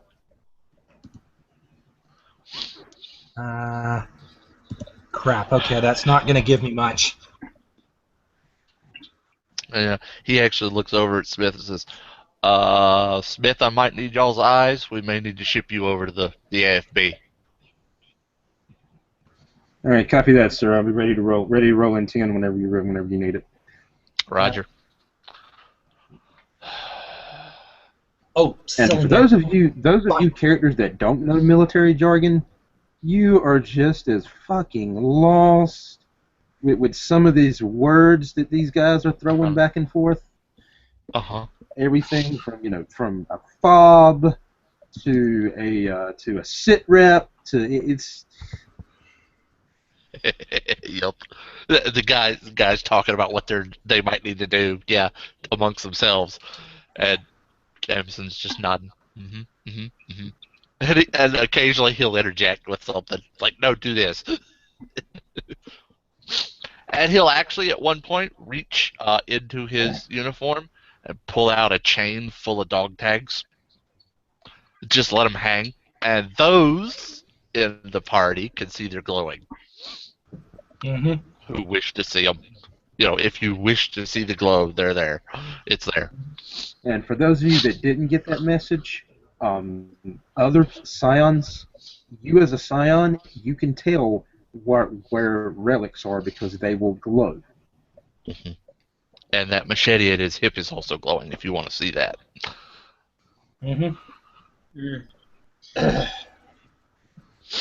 And he's still getting it at his hip, even though he's sitting down.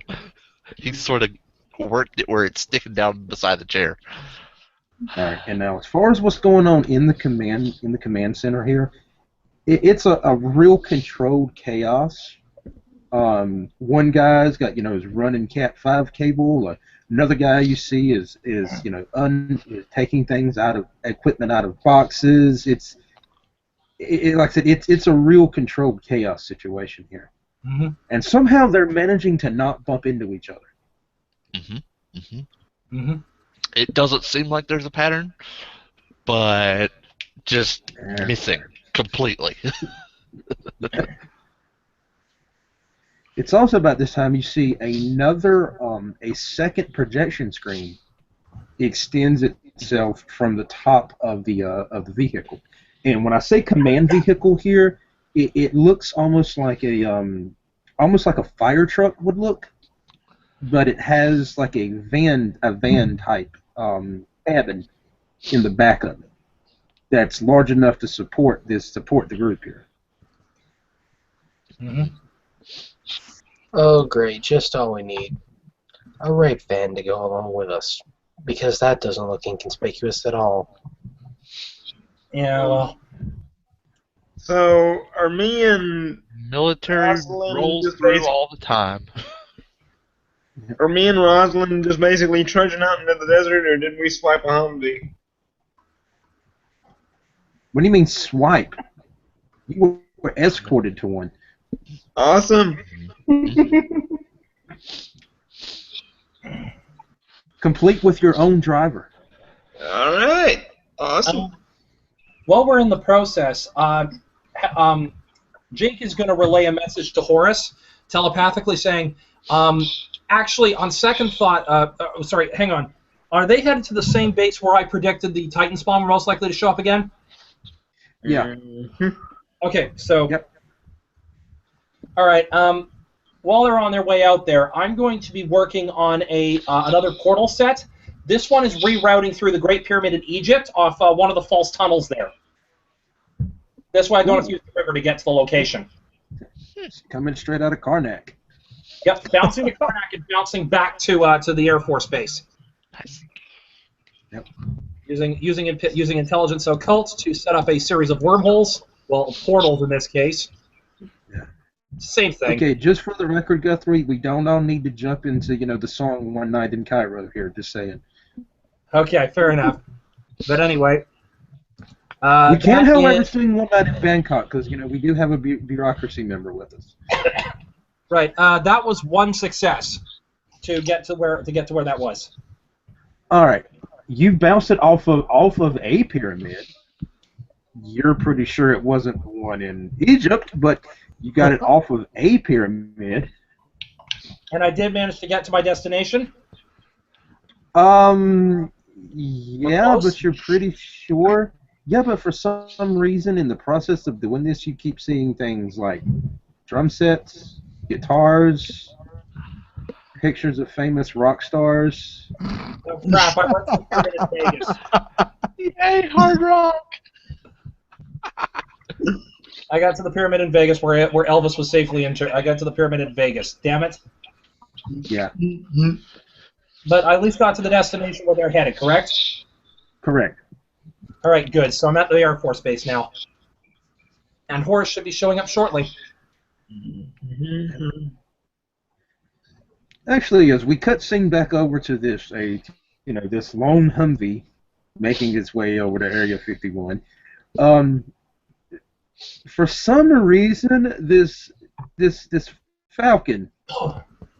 Keep in mind, as you look down, you see this Humvee's doing every bit of 80.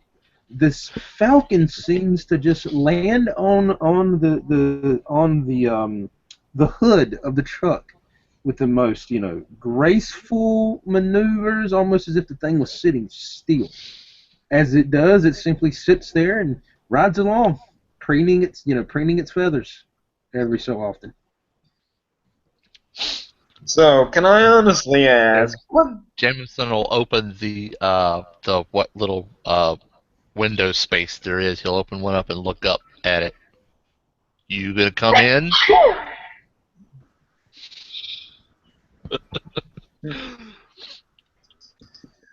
It's also about this time as you guys see both hear and see another vehicle pulls up beside the command center. Okay. Staff Sergeant turns to you, Captain. Were you expecting someone else, sir? I was only expecting you boys. Hail them, see if they're on the freak. As soon as you say that, those of you guys that are still at the command truck, you see the five guys here immediately take up arms and file out of the back of this thing and draw a bead on this older model Lincoln Continental that is pulled up beside of the command vehicle. Oh, so we've stopped. Okay. First, I thought we were Yeah. going 80, but we've skipped forward a little bit. Okay. Oh no. He'll- There's two different scenes going on here. You Oh. guys are back at the command center. They're still in the truck heading to the base. Oh, sorry. I got mixed up. Yep. I was talking about the It's anyway. easy to do. Okay. Whoever Alright. you are, open the door slowly, hands up. He'll go to where the supplies are and grab his own shotgun and walk over. Oh, yay. Please tell me you have something to spare. I'm not in the mood to have to stab somebody. You recognize this Continental there, Joey. Check the supplies. Go ahead. Actually, Jefferson's just gonna walk up to it. I'm not gonna grab a weapon. I'm just gonna walk up and smile real big and start talking. Okay, said I recognize it? You recognize it, specifically the hood ornament where the Lincoln logo should be. There is a single white background with a red dot in the middle of it. Oh no. It's okay, guys. Unfortunately, they're with me. What? I go walking over to the vehicle. Eddie's combat ready, boys. Meanwhile, over on the road to the base, you guys go through what you're sure is 3, no 4, no 5, no 7, no 10 checkpoints until you finally find yourself on a single small highway, single 2-lane highway, off to either side of this highway. Looks to be small, buildings, warehouses, offices, actually a couple hangars here and there.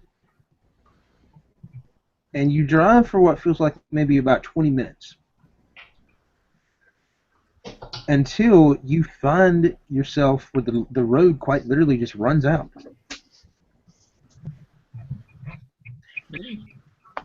So I'll look over to Roz while the road's running out. I'll just kind of look over. What do you really think they're keeping down there? I mean, it obviously, this little issue obviously involves us somehow. So it's either some sort of Jotun weirdness or the sly one, or what? I don't want to know, but I want to know automatically. It's like, I mean, it's like Christmas for crying out loud. I don't want to know, but I want to know. I know, right? Like, honestly, I have no clue what they're keeping there.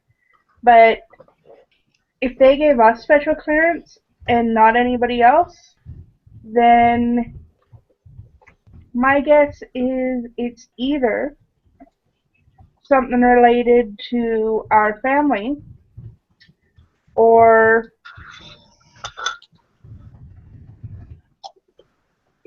yeah. Oh boy. So either whatever it is,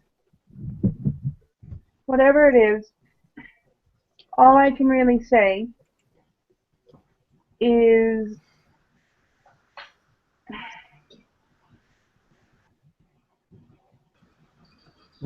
actually, and you seem to think maybe Rosamund's had a thought. You think your uncle might have something to do with this? That was my worst thought, to be honest. That was the first thing that kind of came to mind. And he'll just kind of knead his temples. I'm a little bit afraid that we're gonna run into some sort of troll ambush or frost Jotun or some sort of horrible bull, and he just proceeds a moment to chug a little bit of coffee. By the way, I'm still at the same base they are right now because of the bouncing portal thing. What should I roll to avoid getting caught by the MPs? Stealth perception. Perception stealth it is. Okay. Let me double check if I have stealth. Oh, nope. It's just going to be perception.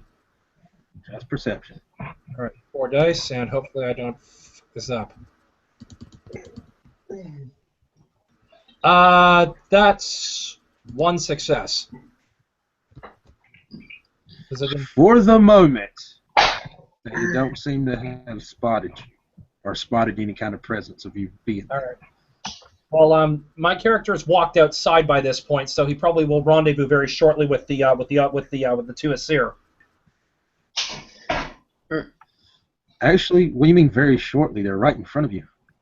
Oh, okay. The same truck you saw them leave in is right in front of you, complete with the same, the same bumper number and everything. So Okay, brilliant. I'm going to roll perception again to make sure there's no guards in the area, and then walk out and tap Rosalind on the shoulder. that's going to work. So Rosalind swings around, grabs you by the wrist, and has your ass on the ground with not even 2 seconds after you tapped her on the shoulder. Yep. What the fuck do you think you're doing? Lets him go. Trying to avoid getting caught. What do you think? Gets up. So you're gonna sneak behind somebody and tap them on the shoulder. Well, I didn't want the guards to hear me yelling. I didn't want the guards to hear me yelling for you halfway across the place. Okay, Have you common ever sense heard of a rule. gosh darn text message? Yeah, seriously. Common sense rule. Don't sneak up on 2 jumpy Nords. We were liable to clock you, for God's sakes. Especially not 2 jumpy Nords who both have military experience. You know how fast speaking you of could have military died. experience, those of you at the base, you hear what sounds like jet engines fire up.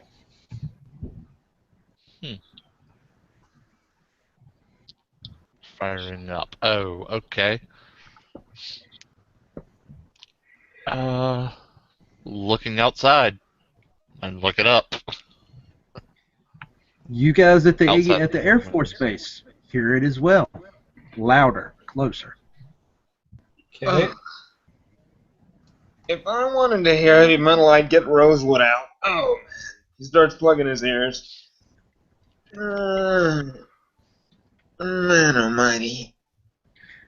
A couple of moments go by, and you both hear and see what looks to be something akin to a B-2 stealth bomber taxiing down a runway that you had not seen before and make its way into the air. Long, low whistle. Yep. Okay. Is it wrong that I want one of those? I'm assuming all of us get Not at space. all. Yeah. All of you can see it. You see it. They see it better because they're closer to it, but you all see it. Mhm. Oh boy. I'm supposing we are that they are. This is usual airspace, and this isn't that unusual. Oh yeah, it's for the. military. Yeah, it's military Yeah. airspace. Nothing unusual. Yeah. Okay. It's like, huh. Looks like some of our boys are landing, and I do not have their freak.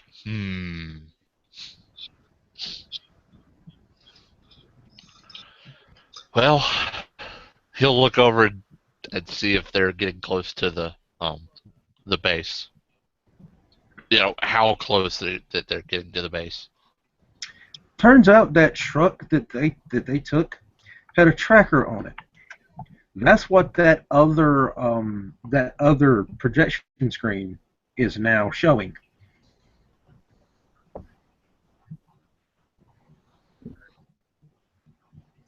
So the truck has made it to the base, drove into the base, and stopped. It has been sitting still for a couple of moments now. And after taking a minute to catch my breath and opening the car door for the lady, I will pretty much proceed into the airbase.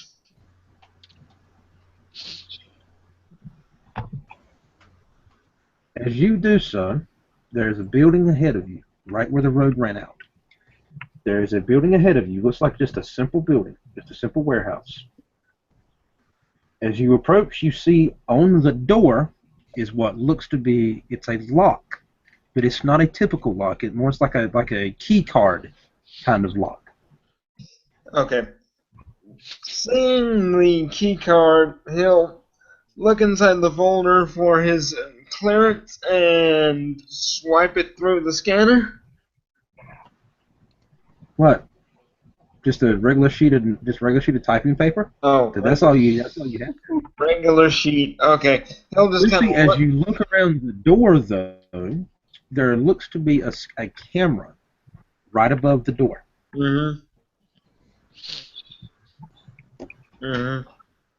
So he'll kind of look up at the camera.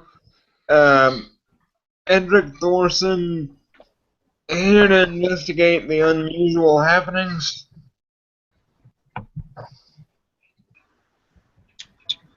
You see a light on the key card that was red turn green.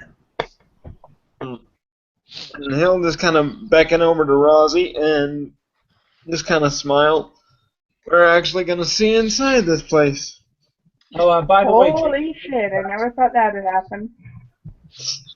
Jake is with you guys, by the way. She glances over at Jake. You're probably gonna die. So have the rest of the crew parked at the base yet? Will? You didn't give them the actual marching order. Huh? You never gave them the actual order. You said to What, be ready. to move You never out? told them when to move. Yeah. Not that I didn't hear it. If you did, I'm sorry. No, he did tell him to be at the ready.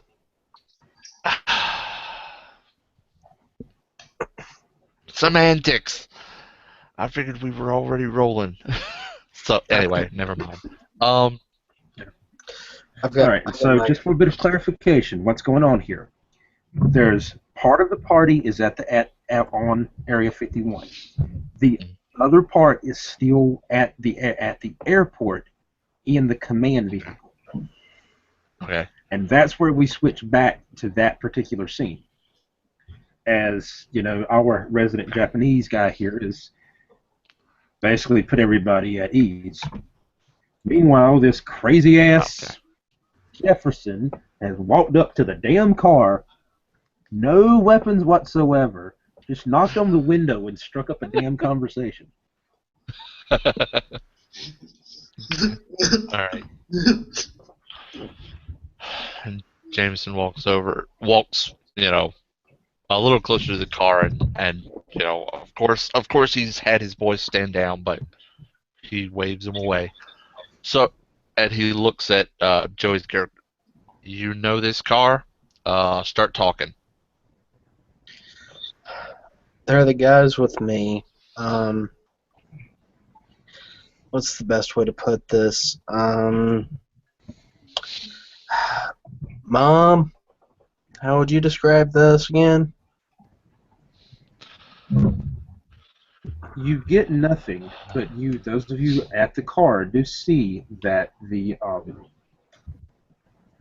back hatch of this Continental pops open. Those of you with a legend score see ever so carefully stored in the trunk of this Continental are a series of 5 extremely well made dice show sets.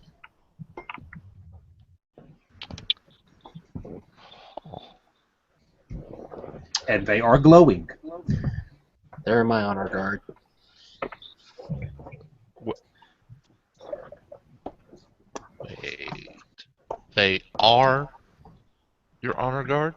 Yeah, it's kind of difficult to explain. Mom thought apparently I needed protection. Uh-huh. He still looks confused. Wait.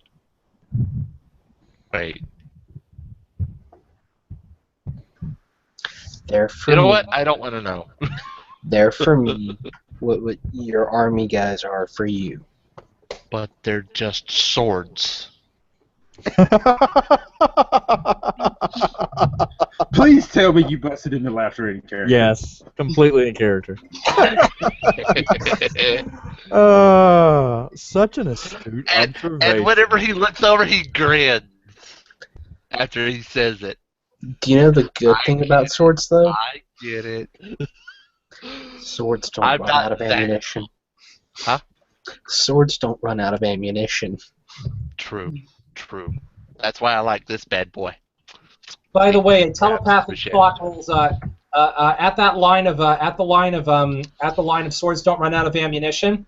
A little thought pops into your head. Little thought pops into your head from the Falcon. Hey, just because they don't run out of ammunition doesn't mean they break or lose an edge now and again. Point.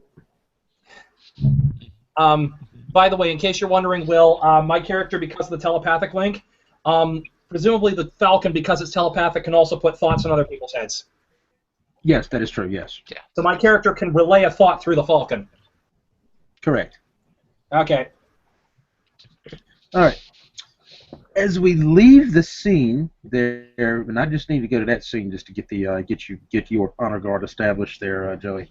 As we leave that scene, the tremors are felt again, a little stronger than last time. Back over at Area 51, as the door to this warehouse is opened, what you see inside is the spitting image of the New York Stock Exchange. I mean, as far as, people walking around, equipment everywhere. But the one thing that catches your attention above all else is what looks like a large platform in the dead center of the building.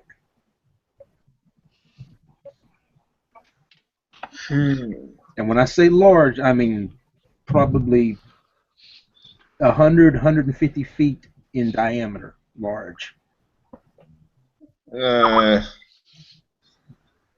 I have a sneaking suspicion whatever's causing these troubles used to be on that rather gigantic platform. You hear a voice as it approaches you. Not exactly, sir. Yes and no.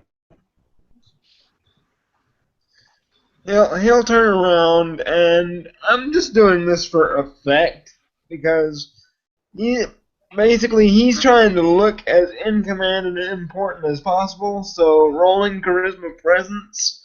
With the supernatural charisma, that's going to be, let's see, 10 dice. No. Now keep in mind that doesn't add dice to the pool. That's an automatic success. Okay. Rolling 8, and basically also got the knack blessing of importance, so this guy is definitely going to stick out. I mean, he's 6'11", 325 pounds of muscle, majestic looking son of a gun. So yeah, he definitely. Road and bones. Yeah. Woo! Okay. Woohoo! Look at that, Jesus. That's what, 5? Let's see.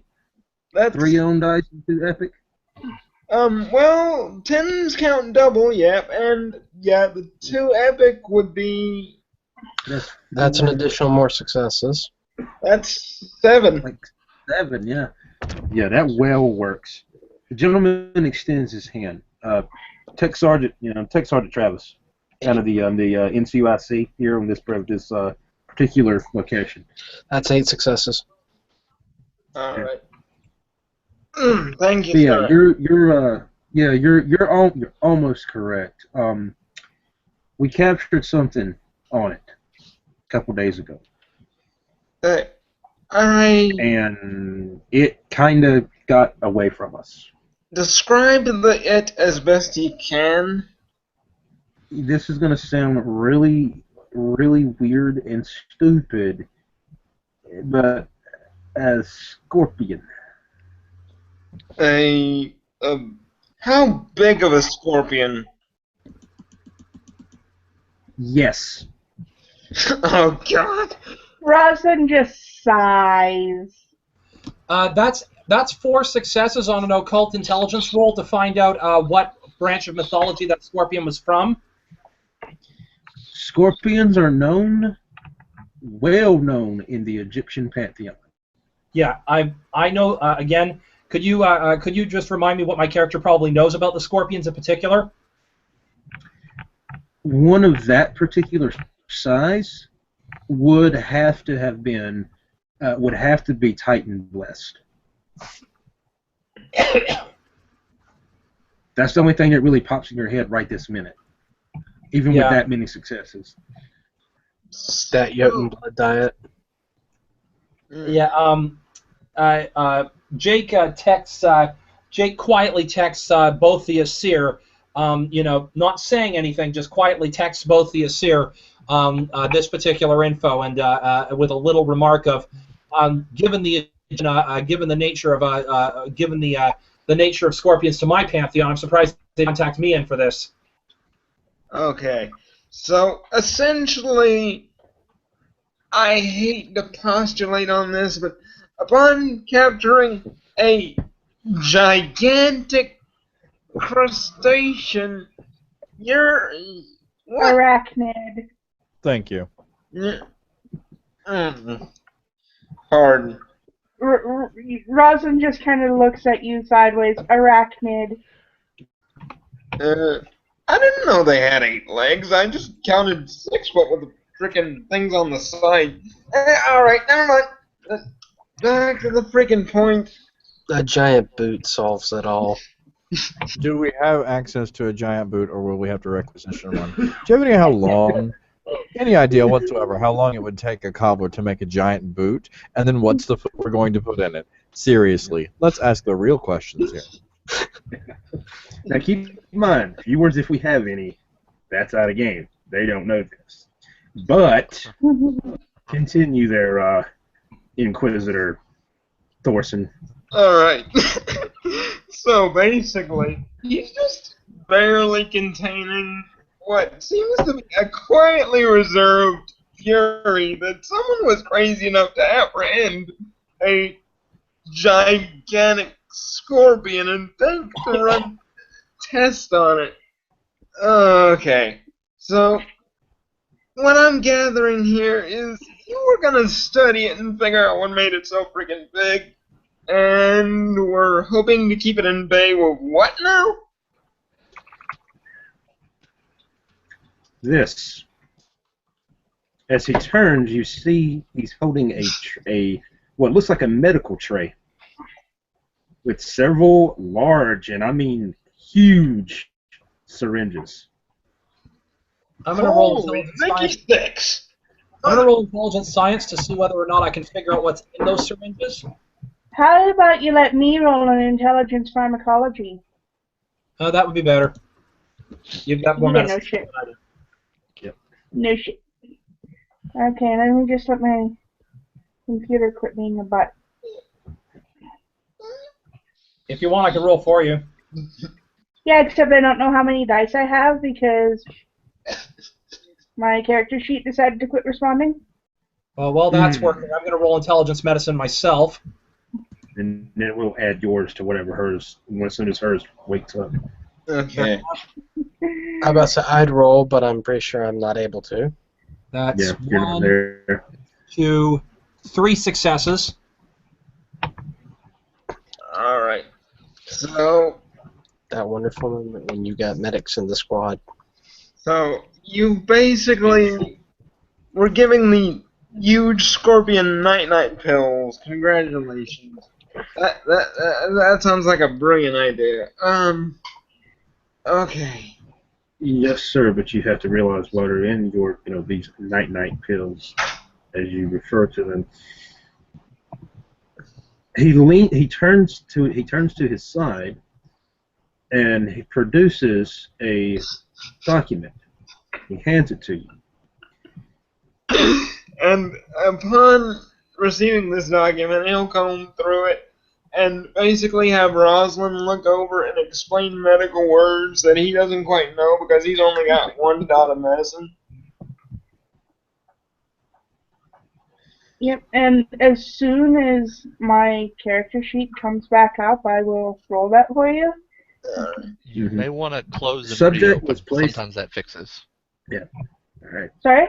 Reading from the document, Subject was placed supine and restrained. On its back and Yada restrained. yada yada yada. Yada yada yada yada yada yada. So if someone suplexed the Subject scorpion. given subject given 1/5/5 to the 4th power cc's. Yada yada yada. And the final document wording says, results inconclusive. Subject ... in quote in air quotes escaped. Mm-hmm. And on this, he's basically going to look over at Roz. What are you thinking this has something to do with our giant cousins feeding pets again? Scorpion? It's probably our lovely giant cousins. Oh goodness. Okay. And Rosalind just kind of walks over to the guy that's been explaining this whole thing, and bearing in mind that I have both Serpent's Gaze and Blessing of Importance as knacks, and I'm just gonna give the nastiest glare to this guy as I'm speaking in a very measured tone. It was clearly not an ordinary scorpion. And you thought you could chemically restrain the bastard? Thank you. Did you never think that maybe calling us ahead of time, or, I don't know, whacking its head off might have been a good idea? Well, Giant can of brain bug maybe, spray. but who are you guys anyway? Keeping in mind the fact that Thorson's ridiculous charisma and presence, he's basically just gonna menace down at this guy. Does it really matter who we are? We know more about this thing than you do, sir. And that's a sad thing. I am not exactly the brightest bulb on the tree here. This is the sad fact. Is when you Jake. Yes. As you note, look down onto this document as well. There's also chemical formulas on it. Yep. Every medical drug you know of that includes the word or the suffix "dene" is listed. Codeine, hydrocodone, acetaminophen with codeine. There's more deans here than a supernatural concert, than a supernatural convention. Yes. So essentially, they tried to kill this thing chemically. Kill it chemically. Kill it. You know what you need. You know what you should have done. It's a goddamn scorpion. Sorry, it's a scorpion. It's no matter how big they get, they are never immune to a number 10 boot. Exactly. I mean, use common sense. If you see a 20-foot scorpion, you don't keep it around as a pet and feed it. Scorpions. Just standing there. Scorpions are venomous. You do realize At this this, right? point, They are you've got venomous. this poor guy cowering. You've got a scorpion. You've got this poor guy cowering. You've got He a just wants to scorpion. go home. You've got a He just wants to go scorpion. home to his wife and kids. He was just trying to do his job. And you're making him feel about this tall. Jake just walks over. This is a scorpion that was at least as big as a Humvee, if not as big as a building, and you tried to make it go to sleep nicely. I'm just going to ask one question, and please look me in the eye. Why? Why were you planning to do this? What What possessed you to do it? Edric, calm down before we make him pee his pants. Oh, and at this he kind of looks a little bit abashed and steps about back 2 steps and sits down. Jake walks over to the. Jake walks over at this point. Jake just walks over and says, just rests a hand on the tech sergeant's shoulder, who's feeling really small and needing to pee, and says, "Do you have any other data on this scorpion besides this report, like video feed, or is there another scientist maybe we can talk to?" I don't know, but it went that way. It went that way. That way. Wherever it goes. Over to another side. He points over to another side of the warehouse that is in shambles. I can Completely tunneled hole into the ground. Jake's gonna say, "Get control of your Viking anger, Rosalind. Get control of the Viking anger." Jake, Okay, I'm good. Jake says, "If you guys want to take your anger out, might I suggest we go follow that trail of destruction?" Yes, let's please go smash the giant bug. This will make me feel better. I am curious right now. And if I don't get out of here, I'm going to start smashing cold shit that I don't know what it does, and that's going to make me feel bad. So yes, let's go. Meanwhile, Eric gets a ring on his phone. Ring, ring, ring, ring.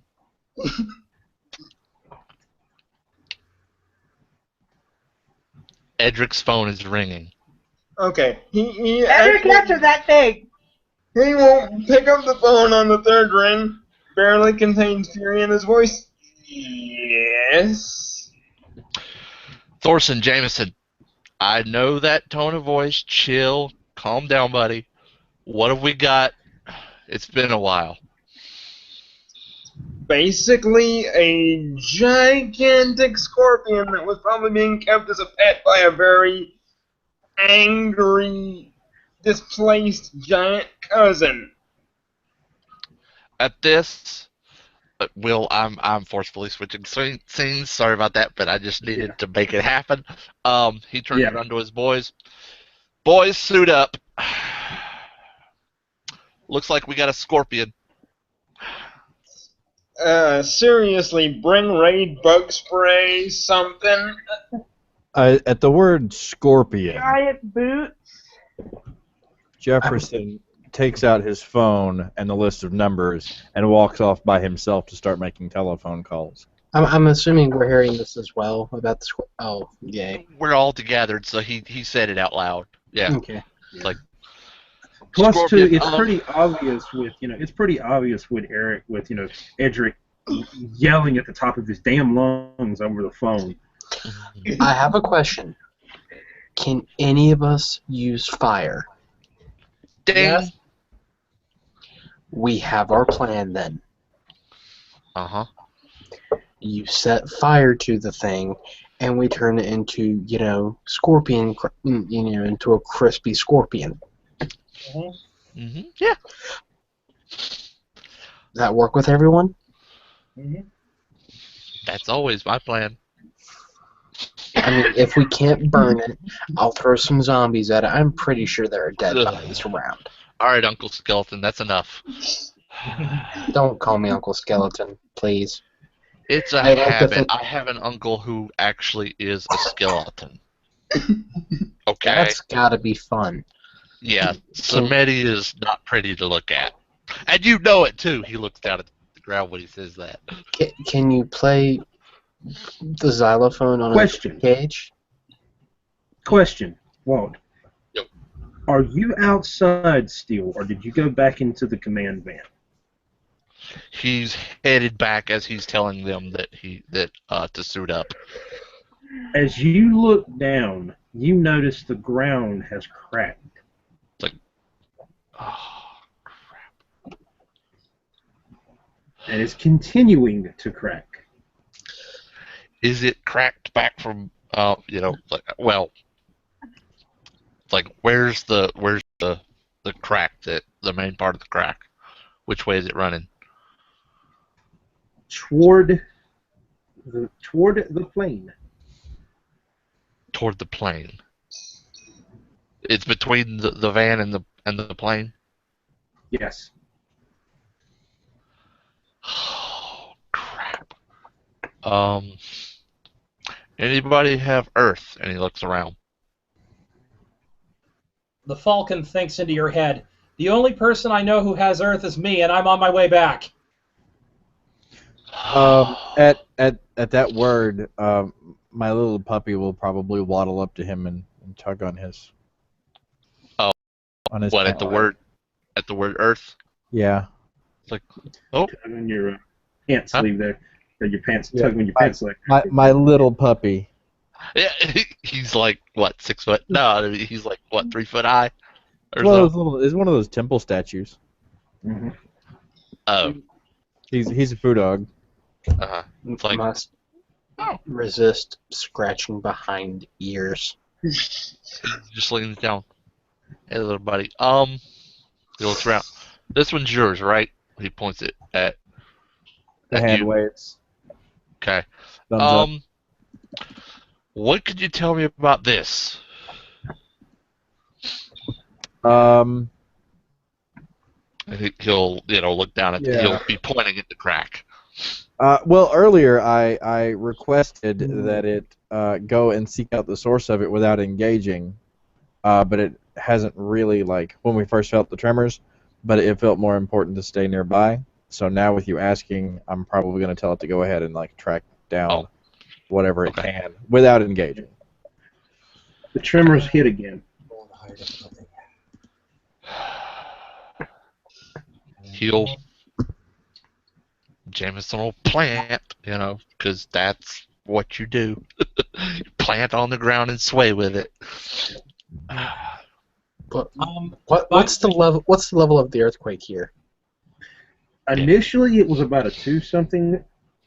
It slowly began working its way up higher. This one felt about a 5. Okay, so it's not panicky. We can probably feel it all the way out where we are too. Then now. Yes, you can. Mm-hmm. You can feel it. Okay, so I'm good. I'm fine. It's an earthquake. By the way, while this is happening, Jake has just put in a pole, bouncing through one of the pyramids. I got 2 successes on this one. Back to where the group of the command center is, and motions to the Asir to follow him if they're going to do it. Mm-hmm. You guys popping through?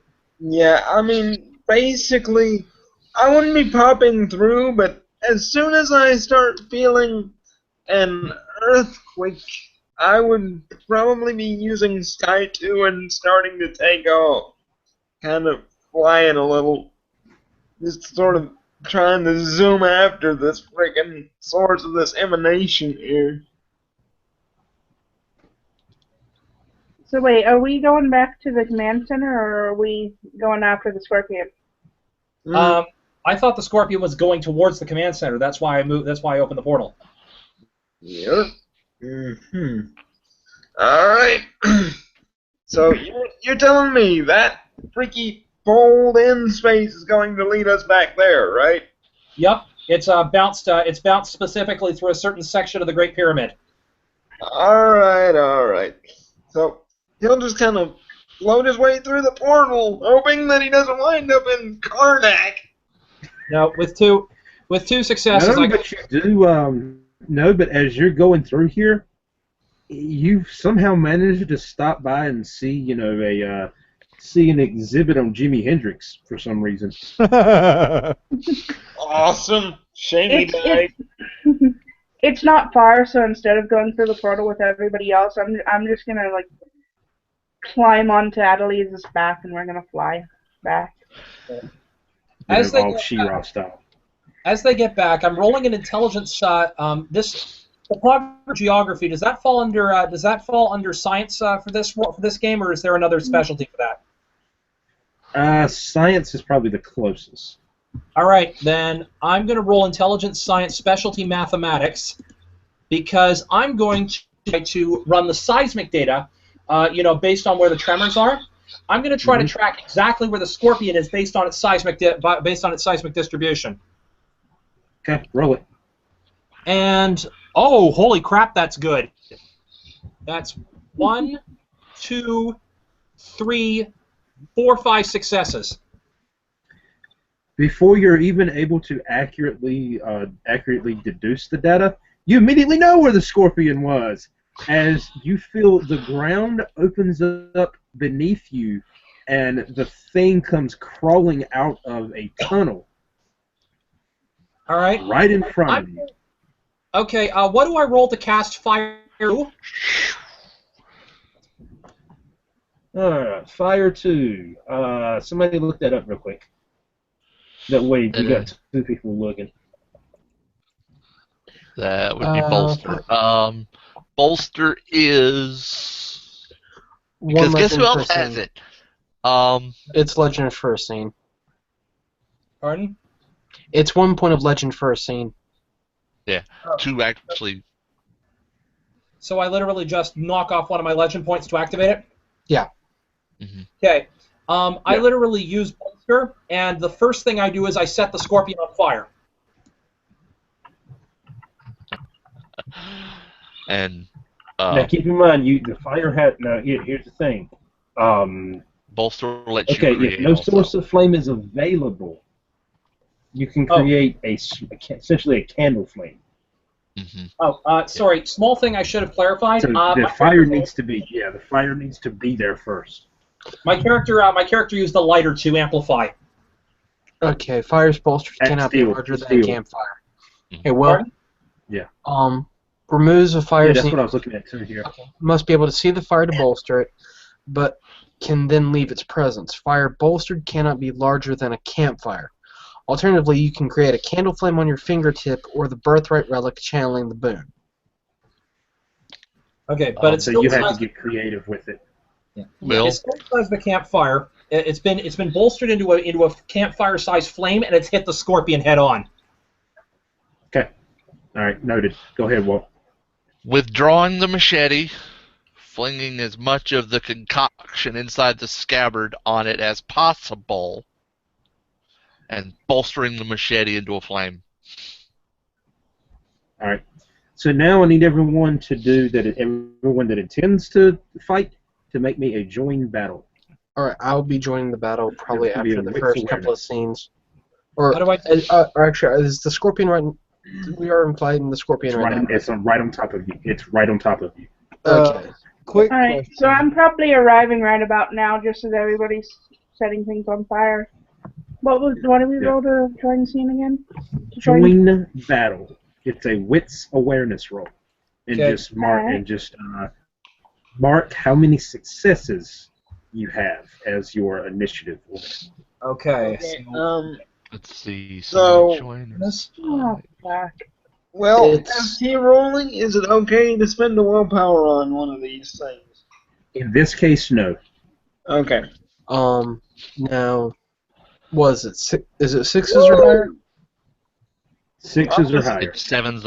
Excuse me, What, sevens. six? Sevens are higher. Sevens or higher. Sevens in this game. Okay, so I'm a 1. I'm a Yeah. 2. So two. All right. Do ones neutralize for this? No. They do not. All right, then I got one. That's 4 for me. All right. So just keep in mind. Remember what your success number is. Yep. I got it on my counter. Jefferson is Same on here. the telephone. All right. Now, how this works? Normally, we would have a combat wheel, but given the fact that we don't have an effective way to do it, this is how we're going to do it. You will enter with a join battle roll is actually better to roll less successes. Because that is the tick number of the round that you will enter combat on. Those of you that are entering on tick 1 will enter combat on tick 1. Huh. Hmm. Huh. It enters combat on tick 2. Okay. So, tick 1, guys. There is no difference in if two people roll tick 1, you act on the same turn. There's no difference in who's faster. Okay. Alright. So you're up, Mishi. You're up, Rosalind. Alright.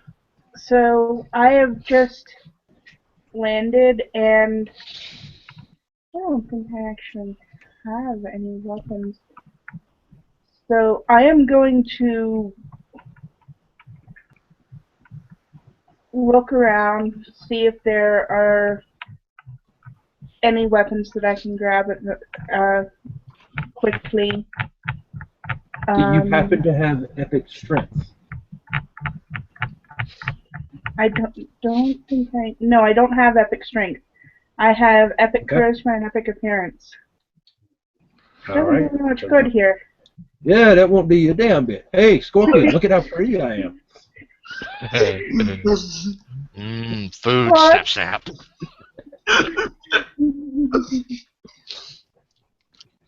If you have knacks or anything like that, you can't activate them, though, if you think they'll help.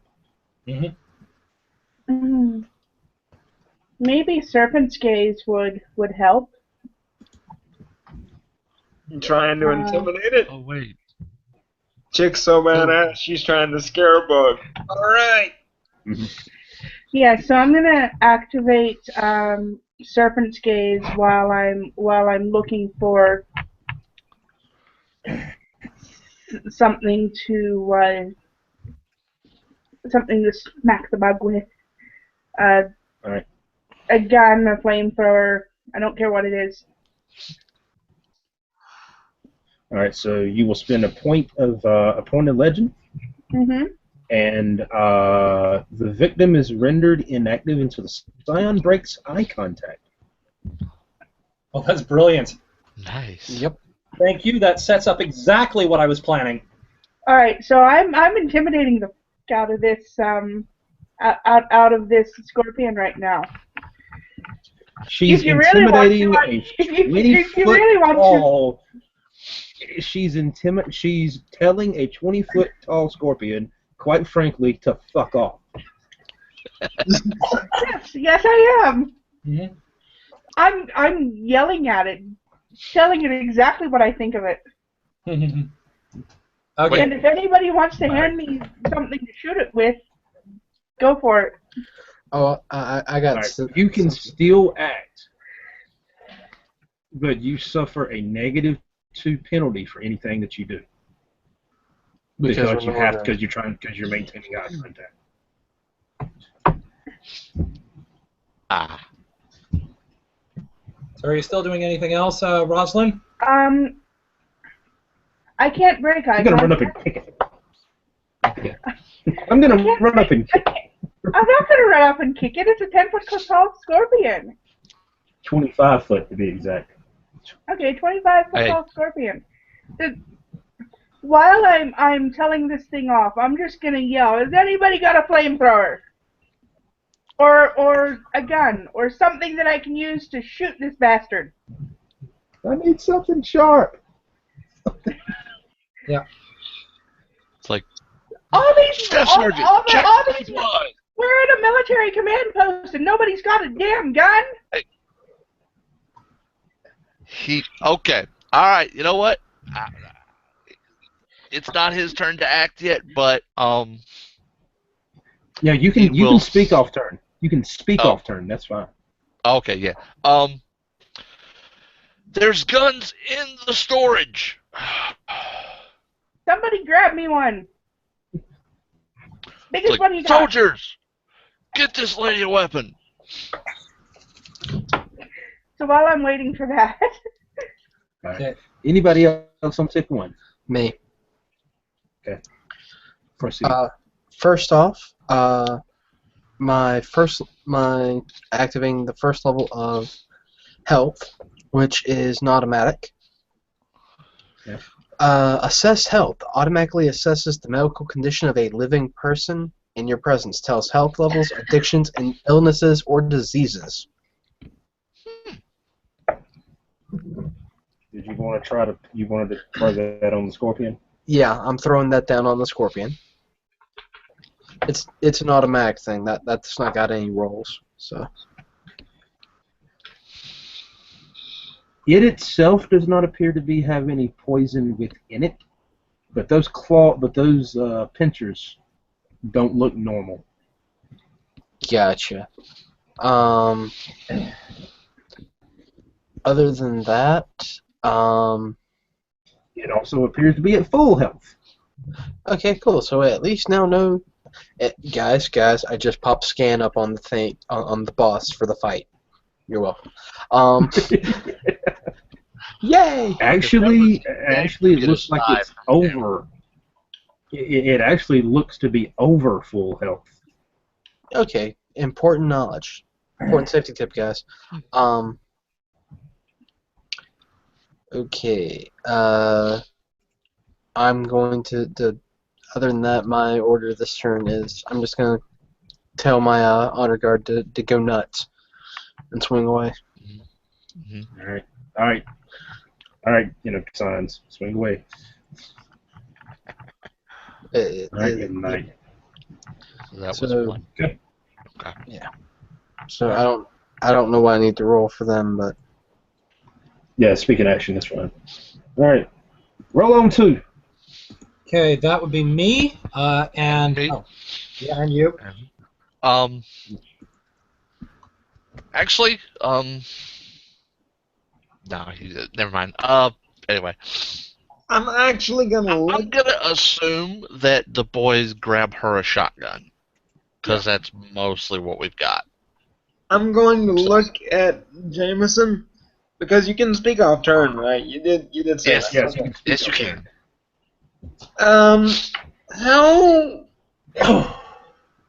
How much do you think you're gonna have to do to build a sizable fire? I'm thinking we could get a little hot air special going on this thing. What are you thinking? If you'll I've give got me a torch. Mm. Look, All right, I've got a torch. And this thing's gonna get a taste of rum. all right. Sir, Where your head's at? So sir, Yo. sir, fuel cans. good idea. Deploy. Okay. While we're on the subject of turns, I need to know how long a particular action would work. what does A the book turn say. is considered to be 6 seconds. I could probably draw an approximate in 6 seconds if I had the if I got the roll correct. Because I think I know what he's about to try.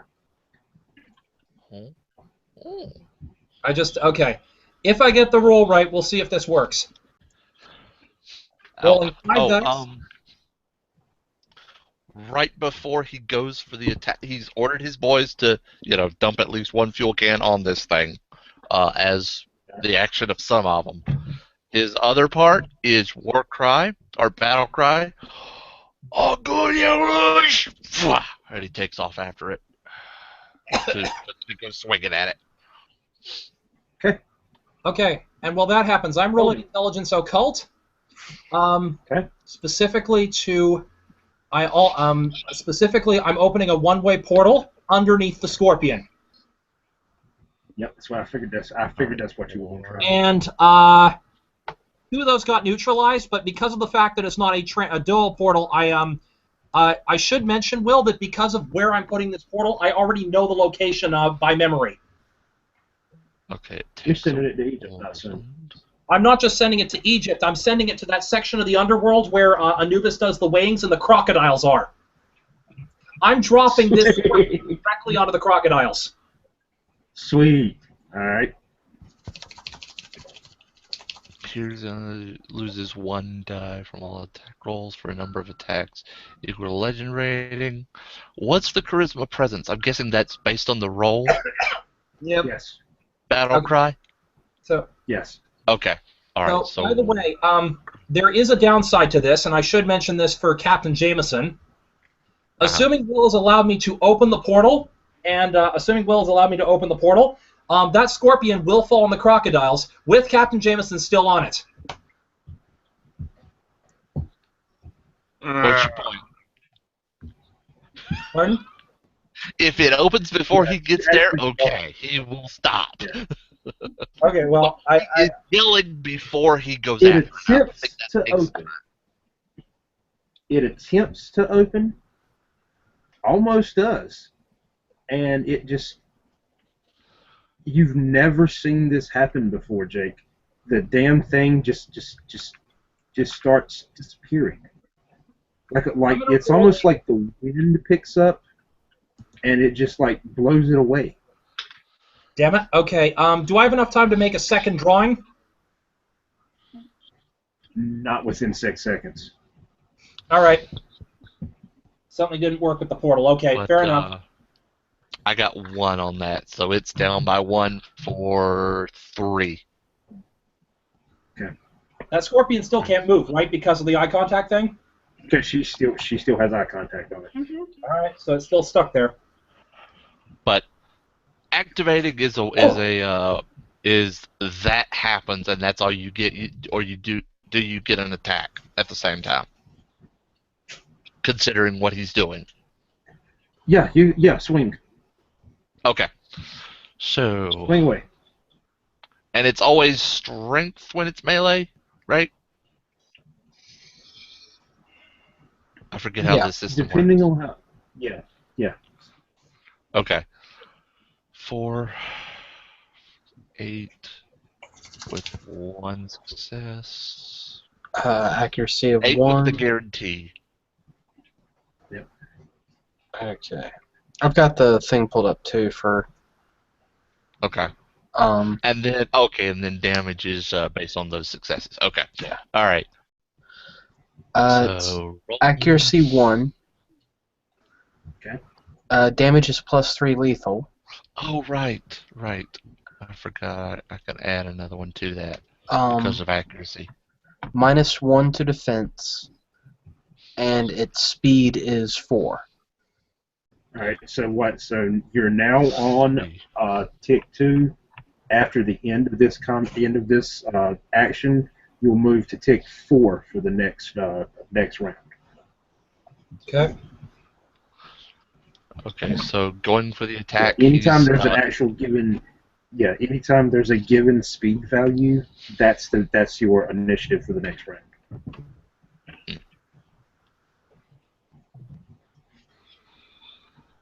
Wait, that was to me.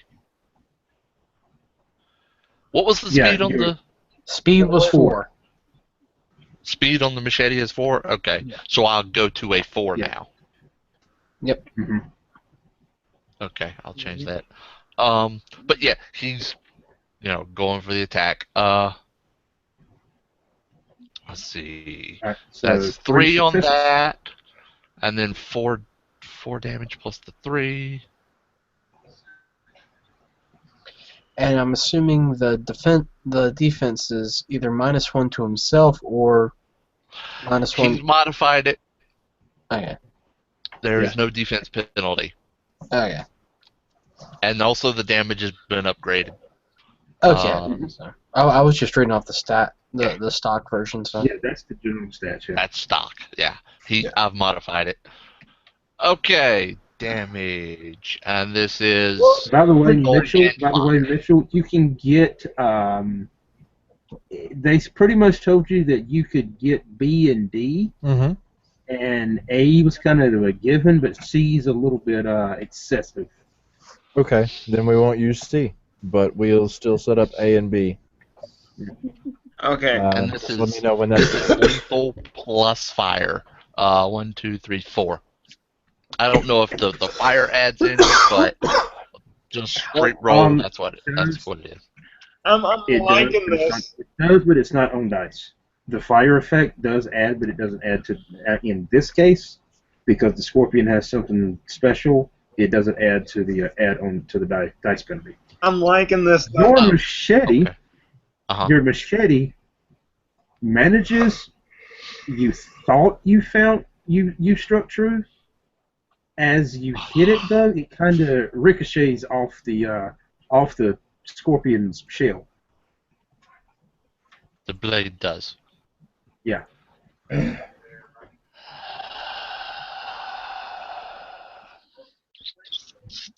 But as the important All right, tick question. 3. But wait, Everybody on tick 3. Are there burn marks after it pulls away? Yes. Okay, so that's what that was. Okay, got it. So, Anybody when- on tick 3? I'm just Important question, Will. Yes. Has the fuel tanks has the fuel that's basically been drenching this thing caught fire while Walt was basically trying to roast it? and yet the boys It's have, starting have to. It's yeah, starting the boys to. have Okay. doused it with fuel. So Okay. on a good note, he is immune to fire. Uh-huh. Anybody on tick 3? so I could climb on top of this thing while it's burning. Keep in mind, it does not protect any of your gear except the machete. So your clothes will burn, but you won't. Uh-huh. Alright, so And Baron, other nobody on knowledge, but tick yeah. 3. Anybody on tick 4? Neat. Go. Alright. So, basically seeing the fire kind of building up and kind of starting, but it's not having much of an effect on this creature, I'm basically thinking, Jameson, can you build up this thing? Can you possibly give me some more hot air to work with? Is it on fire yet? It is on fire, right? Yes. So Okay. it's spreading. You see it spreading. So there might be enough. Okay. There So- might be enough now. Okay. He backs up, and gets ready for another one. Incredibly happy Viking. So, right now I'm going to basically, reach down deep inside of my guts, inside of like the very core of my being, and hit Sky 3 and summon up a storm. So I'm basically using the cold air of the north and trying to, build up a little bit of a whirlwind with this hot air from the fire, trying to kind of lift this thing off its feet if I can possibly, get the cold air working in sync. So I'm trying to swirl it, trying to move it around this creature. Meteorologist Thorson. Okay, I got it. Yep. You might also increase the fire. Who knows? Mm-hmm. Alright, what's your strength rating? My Including strength, epic. my strength plus epic. That's Yeah.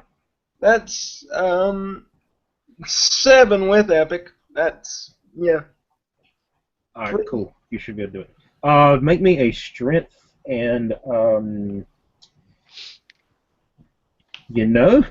I've never had to adjudicate that to this call before. Make me a strength. Athletics, maybe? No. No, not quite athletics. Science wouldn't be good. Control. All right. Yeah. Okay. All right. So that's going to be 8, and I'm going to spend the willpower if that's possible. All right. In this game, willpower does not add an automatic success. It adds 3 extra dice to your die total. That's And cool. that's not in the core rulebook. That's a rule from New World that I carry over. That's cool with me. I'm not complaining. Let's go. Yeesh. Woohoo! All them 10s. This gonna be epic, son. All right. So 1, 2, baby. 3, 4. That's 6, 8, 9, 10. 10 with the 1. So that's gonna be pretty epic. 8. I'd say that would 8. Yeah, that's 8. Because you drop the 10. Those of you that hadn't battened down the hatches, so to speak, you feel yourself get picked up into this too. Woo! So Used to it, riding with it. Except me, because I'm still on the phone. basically, this insane Viking has summoned up all the rage and king of the freaking northern wind and has whirled this in concert with his gigantic bonfire into a gigantic freaking tornado, and now you're probably all flying along with this giant bug that's about to get squished. Also, keep in mind, Rosalind is flying around in this whirlwind, still with her eyes locked on the damn thing. You mean I didn't break eye contact when I got picked up in this damn tornado? Nope. That Well, legend score. That steady That neck legend though. score. Well, all I can say is because that's I'm a Viking and Vikings are badass. Which sky level did he use? 3. Hey, Guthrie, okay. are you paying attention to this? Because you're flying around too. Yeah, I'm aware. As a matter of fact, I'm making a calculation in my head right now for my next roll.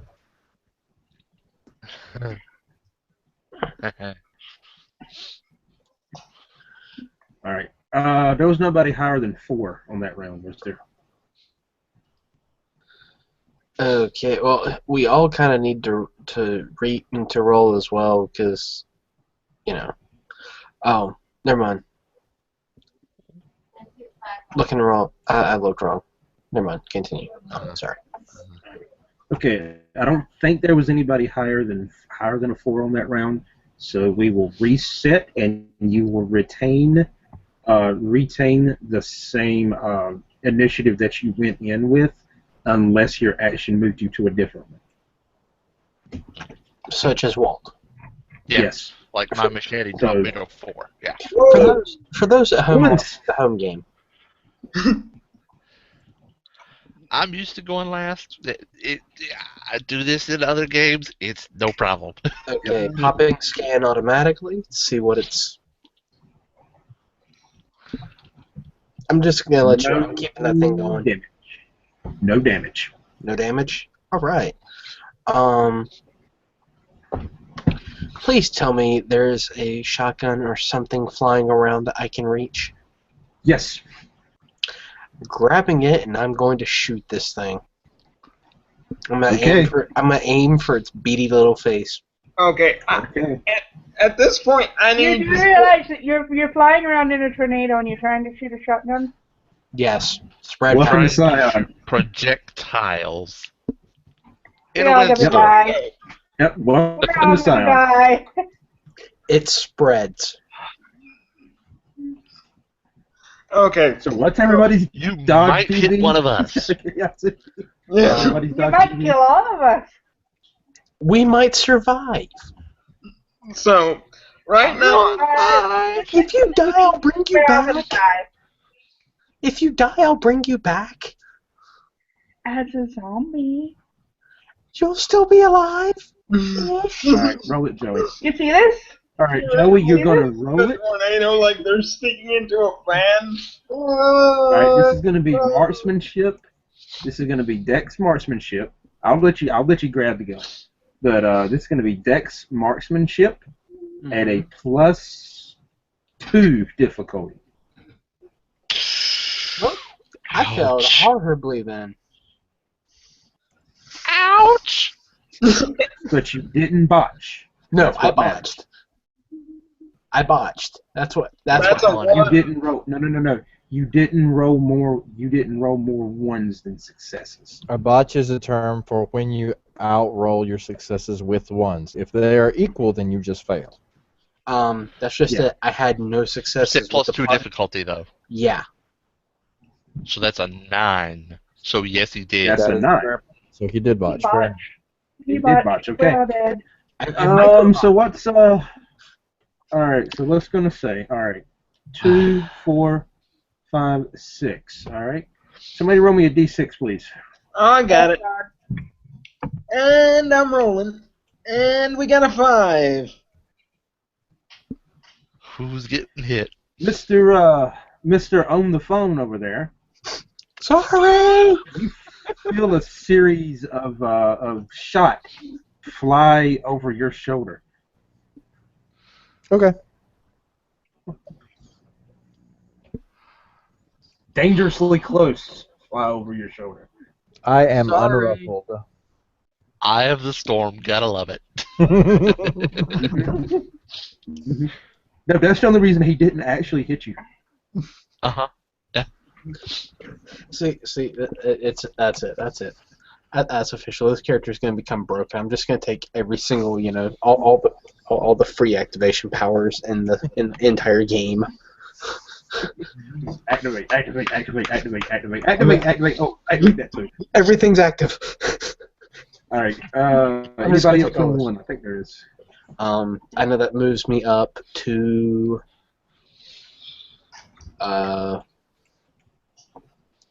That will move me up in a minute to. It looks like 5. Yeah. Okay.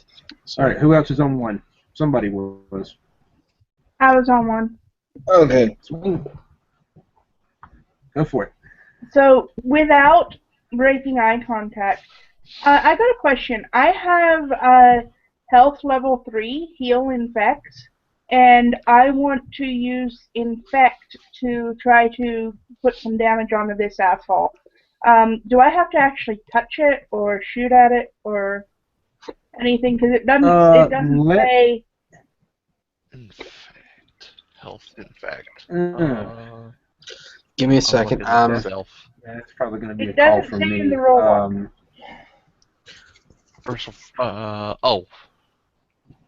Oh, right, heal infect. Because I have it too.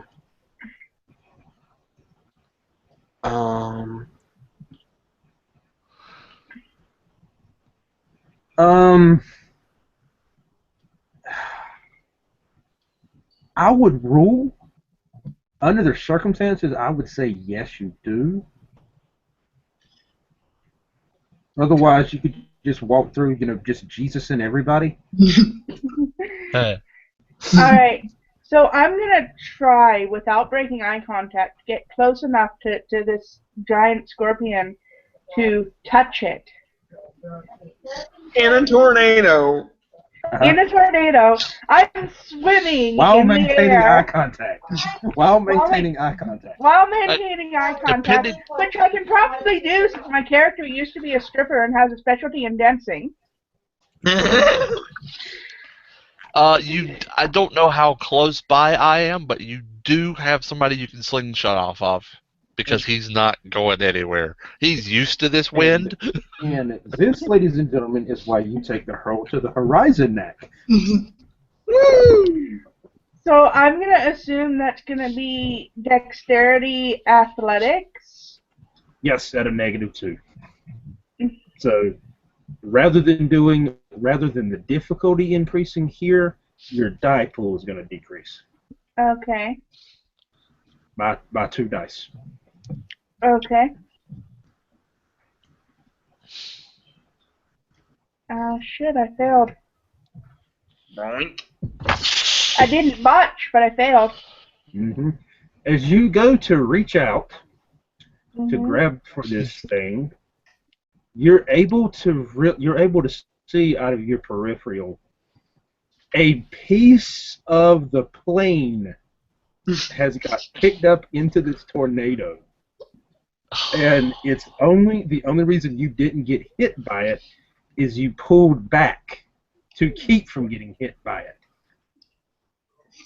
Was I able to maintain eye contact with the scorpion? I don't know. Let's see here. Let's see here. Do I need to roll a fake die? Come on, fake die. Come on, fake die. All right.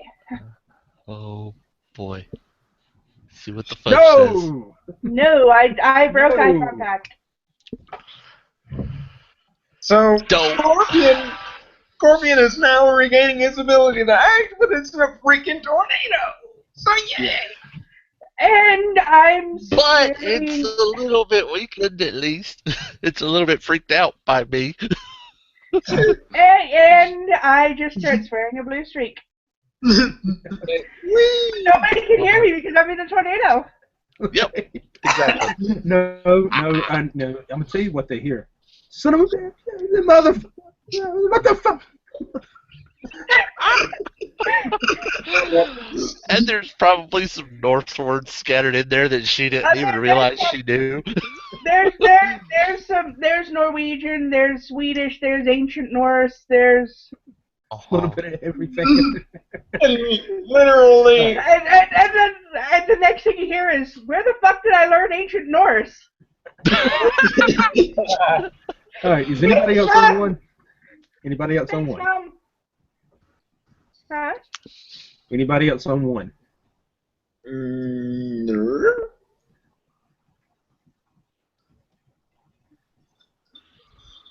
All right, twos That'd be me. and the scorpion. I will let you Okay. go first, however. I'm going to go, okay, because I'm actually going to be on the scorpion, so this doesn't really matter, and if I've done this correctly, this is going to be very interesting. Intelligence Occult, Specialty Mathematics. I'm trying a slightly different approach this time. Variant on a theme. Oh, that worked. 1, 2, 3, Maybe. 4. Sorry, 1, 2, Five. 3, 4, 5 successes. What I've done is I literally hit the scorpion and drawn a portal symbol on its back with calculations that set the portal directly on the corona of the sun. The portal opened, and the sun's energy literally bursts from the portal inside the scorpion, immersing it in fire from directly from the sun, surrounding it. So now, fiery tornado! No, Says not who? the fiery tornado. The scorpion itself is on fire from the portal that is on its back.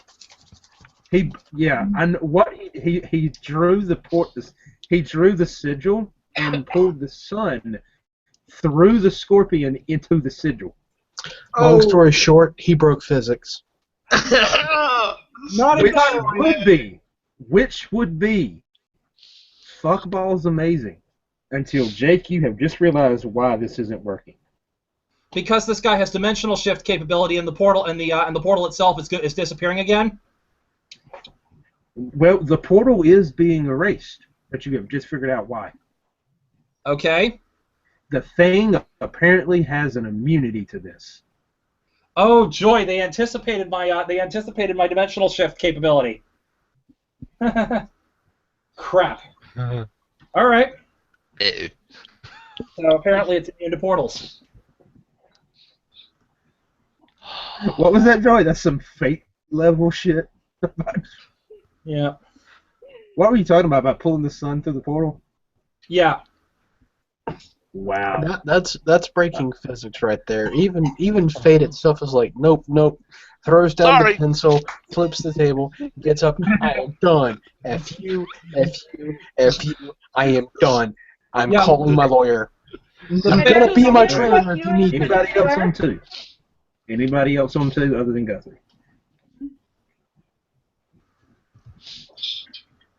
No, I think Mr. Shotgun shot somebody who was Mr. on the phone, I believe.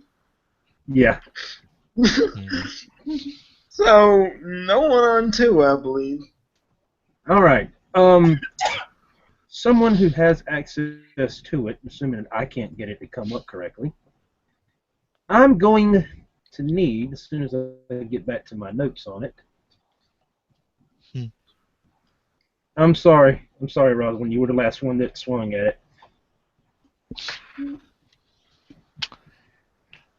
As soon as I get back to my notes. Probably. I need a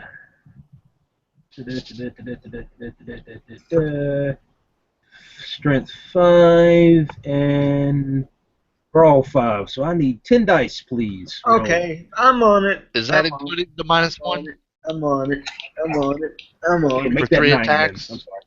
Make that 9 then. I'm sorry. Make that 9. Okay. Roll on. So, No, my good dice. So, Ow. what Walt is talking about, guys, what Walt's talking about, if he's talking about what I think he's talking about, is it's called the onslaught penalty. Huh? If No, I was something talking. hits you- I was talking the war purview battle cry. Oh, that. Okay, well, that too. For but 3 this is something attacks, else you need to he's be down aware of. by 1. This is but- something else but you go need to be with the- aware of. The onslaught penalty. If something gets hit with more attacks in a single round than it has in Legend score, it takes a -1 to everything. It's called the onslaught penalty. Unfortunately, it's not cumulative, but it's there. Okay. So Cool. 10 dice, So it's at -2. Okay. and like I said, Cool. it's 7 successes, or 7. I need 7s on the success. So That's how a many have I got here? 1, 2, 3. The 10s count double on this guy? Yes, they do. Oh. Sorry, Rosie. Sheesh. Oh. So wait, what? You know what? For ease, we'll just say that 2 got dropped from the -2, or from to include the onslaught. Anyway. Yeah. So 3, 4, So how many? 5, 6, 7, 8. 8. Looks like 8 to me. Okay. I need another 19 dice. Good. Holy Good. This is gonna hurt. Can dice go that high? We will find out. And yes, they can. This is exactly why I'm on the telephone. It's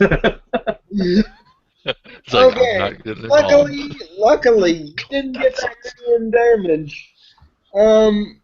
You got 1, 2, 3, 4, 5, 7. 7. Okay, what is your dodge or parry DV there, Rosalind? It's a good question. All right, did I never give it to you? No. All right, book page 192. I would love to, but my PDF reader quit again. Oh. All right, somebody look that up for her real quick. Look up what? Page 192 in the hero book. You got Oh, 7 nice. on damage, but I don't know. Okay, Are because we asking for a DV, defense or parry? either or. She needs the formula. Yeah, that's Okay. Your All right, better question. Defend- Are you Okay. going? How do you want to defend this? Do you there want you to go. try to let your natural ability take it, or do you want to try to parry it?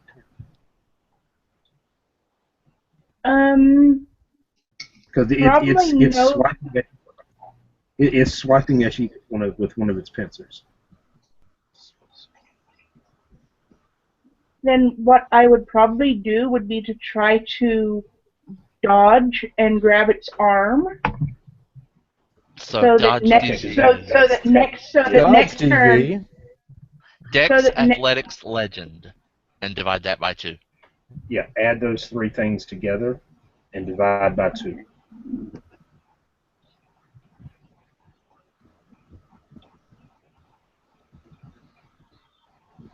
three and a half. Does it go up or down? Round down. So 3. All right. Now Dodge 3. you died. So 3 of those 7 successes are automatically negated. Mm-hmm. Now you also have a natural inbuilt soak. Your bashing is equal to your stamina, and your lethal is equal to half your stamina rounded up. And this thing is swinging for lethal. Okay. Okay. So my natural, So half- so it's swinging for lethal, and so that stamina divided by 2 rounded up, that'd be 2. All right. So 2 more of its successes are negated. Okay. So that's 5 out of 7 negated so far, right? Yes. Well, Any no, armor? no, because you got the 3 and then you got the 2. So that's 5, isn't it? Yeah, that's what I said. Yeah. 5 Yeah. out of 7. He said 5 out of 7. See? Okay. Yep. See? It don't hit Do as you hard as have you would any think it armor? does. I don't think she does. I don't have any armor. Okay. All right, then that's 2. So you're only out of the 7 it swung for, you'll take 2 lethal. All right. Okay. So it actually hits you. Now, until the end of combat, or until now, unless someone heals you, for every round, you're going to take an additional point of bashing, regardless of whether it hits you or not. Because turns out that the pincers are diseased. Cool. Which means she can Nice. fix it and I can fix it too. I can't fix it on myself. That's not the rule book specifically says you can't do it on yourself.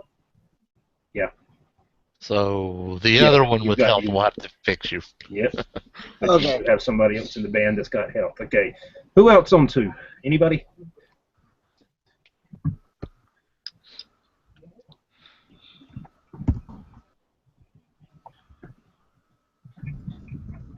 Anybody on 3?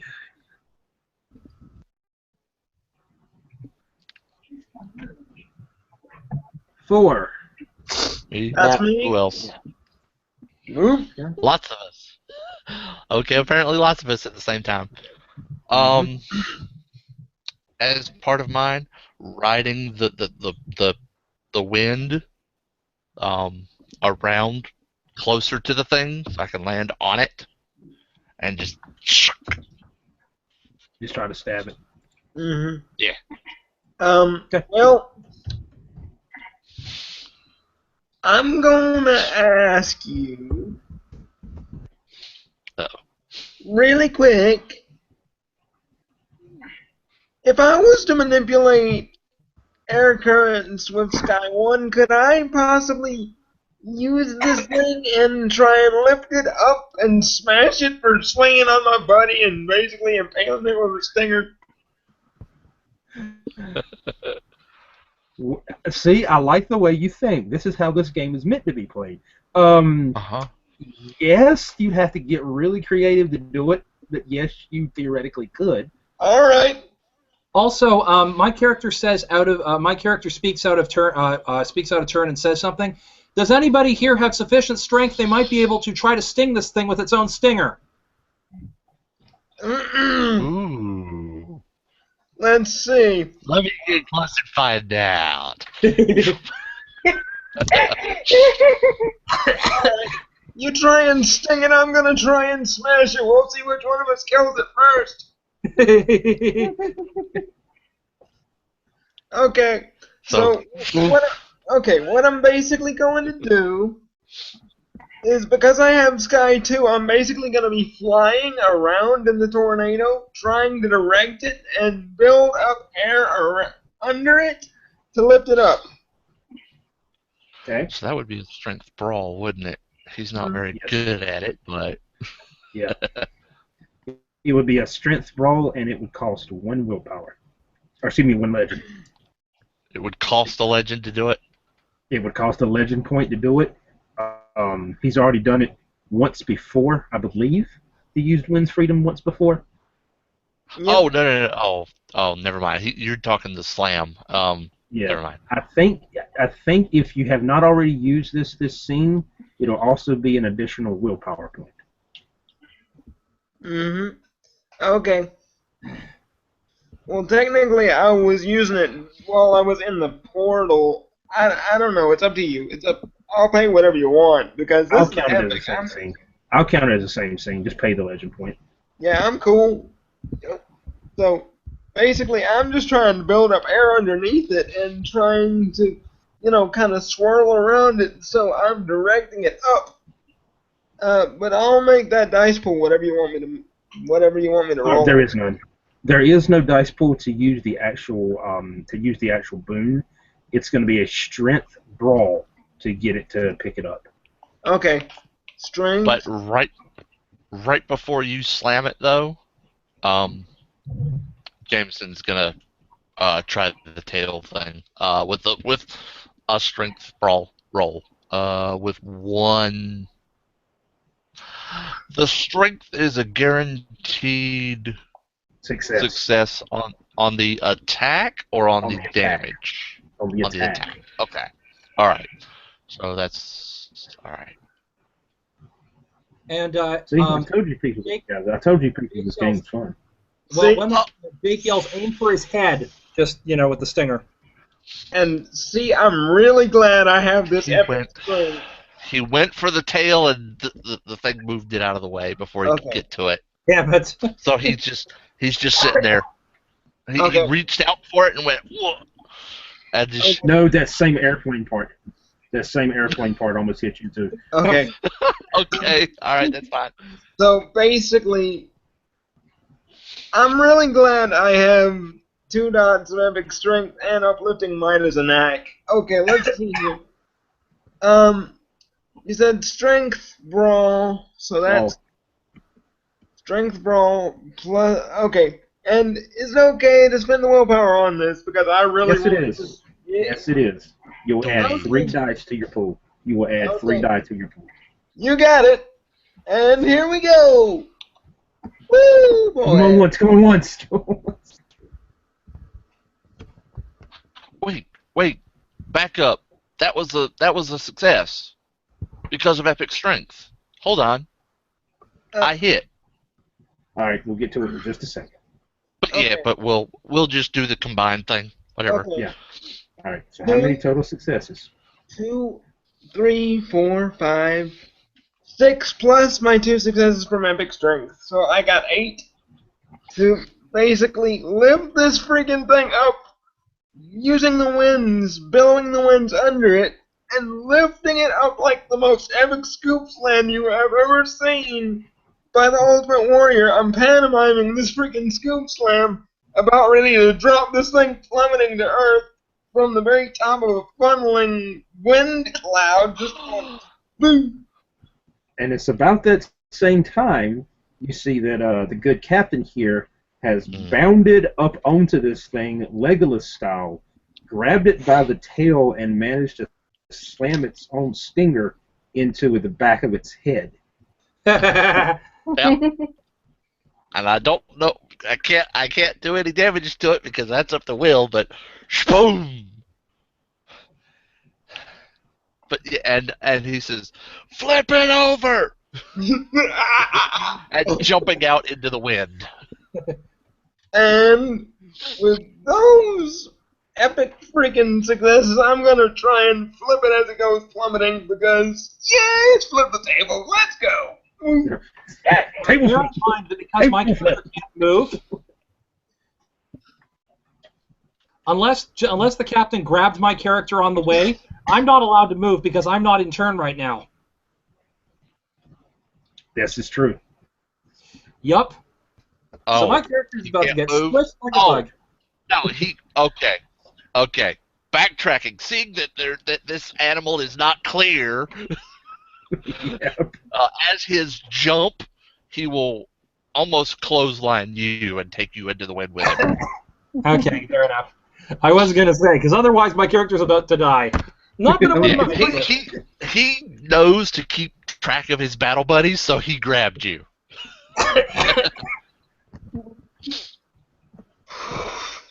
All right. As he slams this thing to the ground, you see a couple pieces of its shell seems to break off. Stabbing it in the back of the head, however, pretty much didn't do anything but piss it off. Figures. And just as it realizes it's furious, it's plummeting to the freaking earth.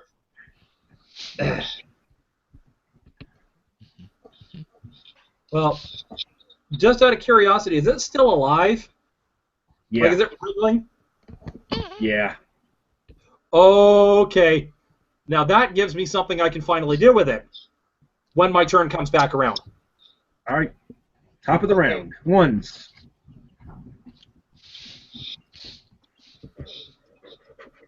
All right, are we still swinging around in this fiery tornado of death? Yes, yes, you are.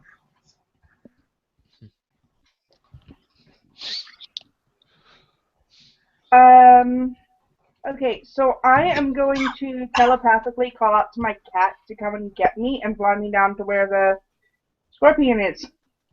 Because I got a plan. Mhm. And I figure that'll probably take the whole round. That'll probably take the whole round, so, yeah. Right. For the cat to Anybody get else to on? me. Anybody else on ones?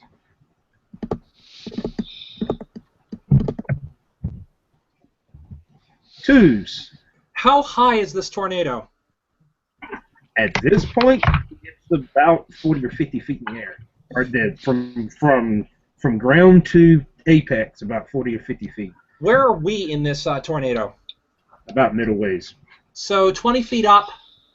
That would probably, okay, that's, yeah, 20 feet up. If I did it right, that might be enough to, and with the bug cushioning my fall, I could still make it out alive, but I'd probably need a fate die to determine how badly off I am. Go for it. Okay. Hey, go big or go home. Okay. This is how you get legend. Okay. This is how you increase legend right here. Considering that the shell has broken off now, and presumably this thing is trying to right itself, so the back is exposed. Well, no, not completely. Not completely. Pieces of the shell. Yes, but there are... Now, I need to know, in order to do this, I think it's Dex Athletics I'm going to need, plus spending a point of legend. Okay. Describe what are you trying to do specifically. I'm trying to get out of the tornado, achieve terminal velocity, and what I'm going to achieve terminal velocity, and what I'm going to do is that as I'm moving, I'm going to activate the campfire that I was mentioning earlier, the fire 2, and I'm going to try to precisely pinpoint my my fall directly through one of the broken bits of shell into the body. You're going to turn yourself into a bullet. I'm going to turn myself into a flaming bullet, an incendiary round. All right, go for it, Human Torch. It'll be a legend. Yes, it will be a legend point and Dex Athletics. Okay, Dex Athletics for the roll, and 1 legend point to turn back on the fire. And let me double check what my Dex is because I don't want to misroll this. Okay, so that's 5.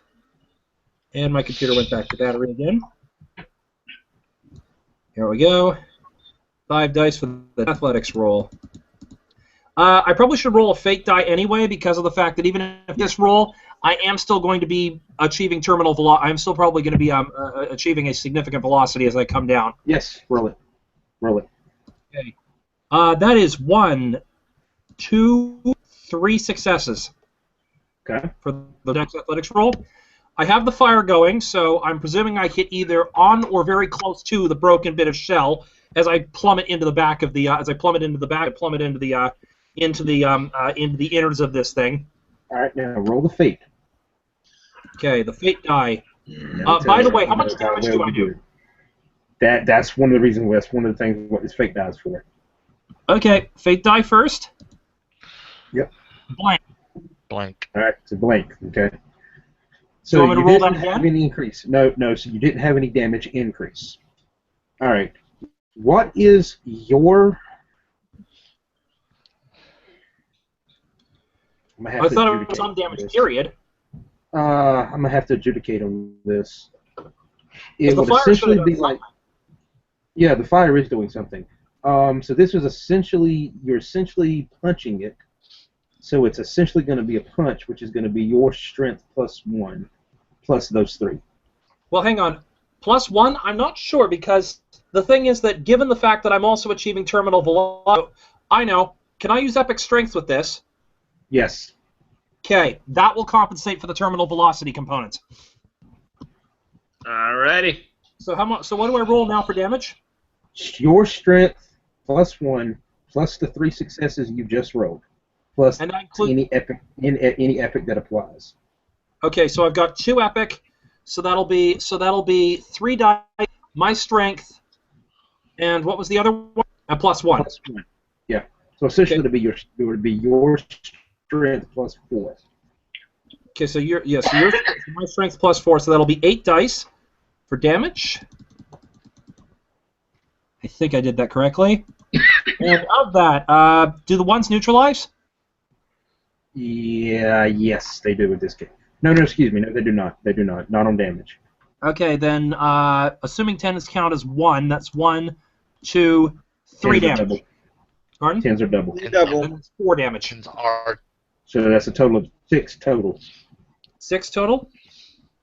Yep. And given the fact that you're hitting the thing like as a burning bullet, you just did it 6 aggravated.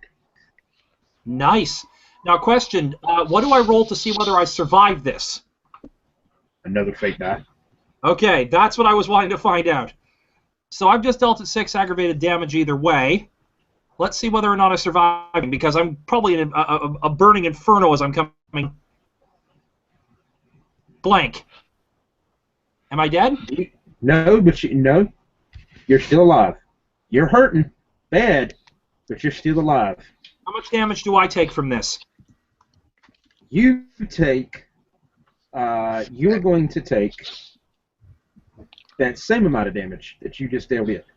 So I just took 6 aggravated. Where do I mark that on my sheet? At the very bottom of the sheet, you'll see health.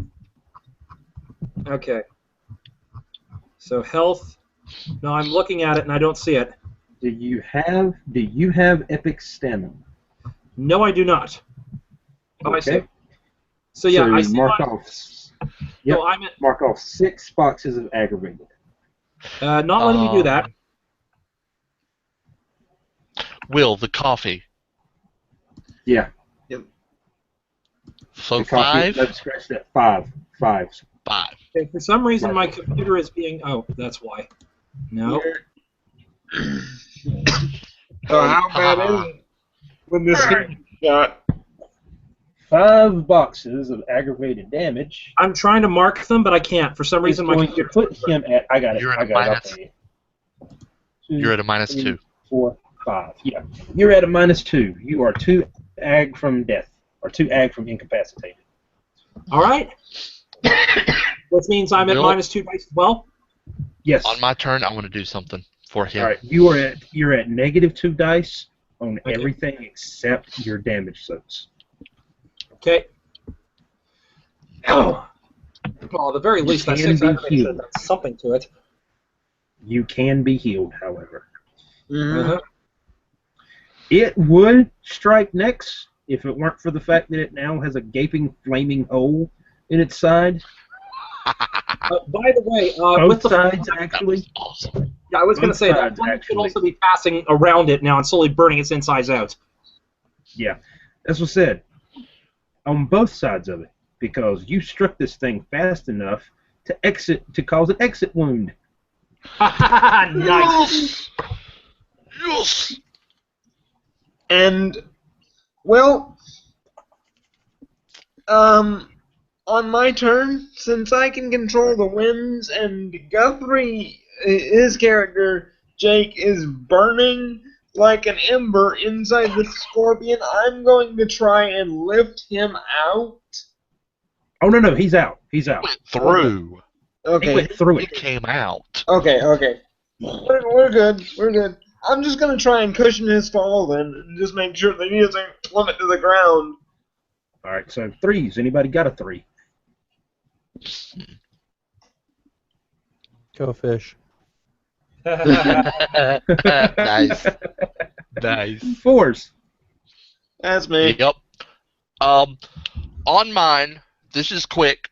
Bolstering fire to make it burn without fuel on Jake Ahmet, so that he doesn't burn. He's just on fire. So he's essentially given you fire immunity without you having fire immunity. Nice. So you are a light. You are literally the Human Torch. You are not burning. You're just like, wait, it doesn't hurt anymore. What the? And you look over and he's going, "Rah!" as he goes after this thing. All right. So make your attack if you want to do an attack swing. I got an idea.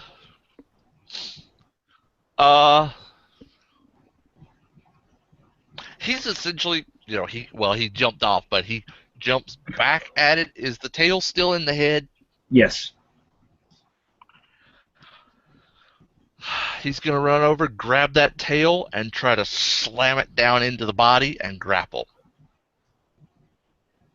So you're wanting to pull it out, but pull it from the back of the head? No. While it's still in the head, he's gonna grab the tail and just shove the tail up to the body. Grapple him so that the tail is stuck. Oh, okay. Yep. He's trying to grab this thing and squeeze. All right. Strength Strength brawl. Yep. Mm-hmm. I gotta check that again. It's Which, by the way, yeah, you guys have 6 just with, about got with it killed. 1 success. Yep. And gravity might just finish the work for us because curse flat. Oh, it's already kersplatted. What are you talking about? They will. That's Yeah, I saw. 3, and I saw. also clenching for lethal. So I'm gonna. So what's Alright, so go the? ahead Let's and see. roll that. I forget what's the clench. What's the clench damage? Strength +1. Oh, okay. So whatever you So, roll, for- Joey, is going to be added back. It will be her how much she heals up. All right. 5. And that is a strength roll, so I get a success. So for Holy shit! Good job, 5, Joey. That's 3. that's the purge, the Paxton Albert. That's 3 lethal to squeeze the life out of him as much as possible. So I'm gonna head out right now. Take it easy, bud. Right. Alright, Steve, man. Nakata's just gonna have his samurai finish helping in the fight. So if you want to, so if anyone wants to roll for those, They've been adding. That's why. That's the reason why this thing is dying this quick now. okay, I was gonna say yeah. Then Yeah, they've been shooting or slicing All rather. right, so Yeah. you go ahead, take it easy, bud. So did that roll that just happened? I know that purged the poison, but did that also heal me back to? Yes. Okay. Perfect. Perfectly healed. Awesome. Nice. So are we back at the top of the round now? No, we had one And, more before. Yep. Also, it is considered inactive unless that because I've managed the grapple. Correct. All right. Okay. So basically, So what you I'm can't move. what I'm doing with Jake is I'm basically trying to cushion his fall, basically creating a wave of air under him so that he doesn't hit the ground so hard, and just Wow. He's air surfing. He really is a Human Torch.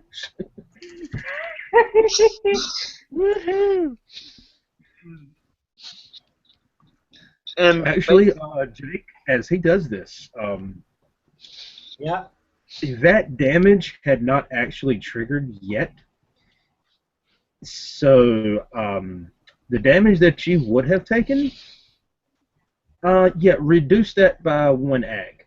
So you're now at 4 ag, not 5. Okay. Still -2, but fair enough. Yep. And as you do so, rather than landing head first into the ground and toppling, you manage to land on your feet and run it out to catch your speed and slow yourself down, almost like you had parachuted into this thing. Nice. so I'm yelling down at Jameson. Is this thing dead yet? Don't know. Give it another. He squeezed it. I got it captured, but I don't know.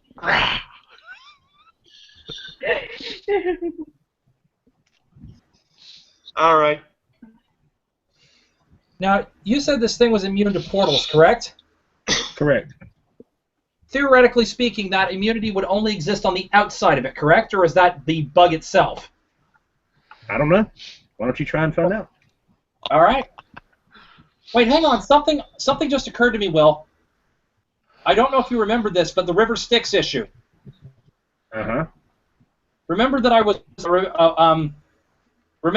applying a butt ton of fire and punching through it like a bullet, right? Correct. Did you take that into account when I did this? Yeah. Okay, that's all I needed to know. Okay. Which you can see. You're still up there in the twister, right? Josh. Yep. Because I've been directing air currents and literally reveling in the glorious magnificence of the power This display right now. thing is a smoke. This thing has a literal smoking hole all the way through it, and you actually can see parts of its innards falling out of the exit wound. Okay, so theoretically, I spent my turn to basically cushion his fall and, in my character's mind, protect his life. So I'm really just going to plummet down because, for all I know, this thing has killed him. And, well, I'm going to basically go into Holy Rampage and smash through it. Edric Smash! Jake, who's still on the ground, seeing this coming down, yells, "Aim for the head!" Alright. And considering I'm in a wind tunnel that I have pretty good control of. So, you know that Jameson's on it. Yeah, I'm aiming, Just saying. Yeah, Okay.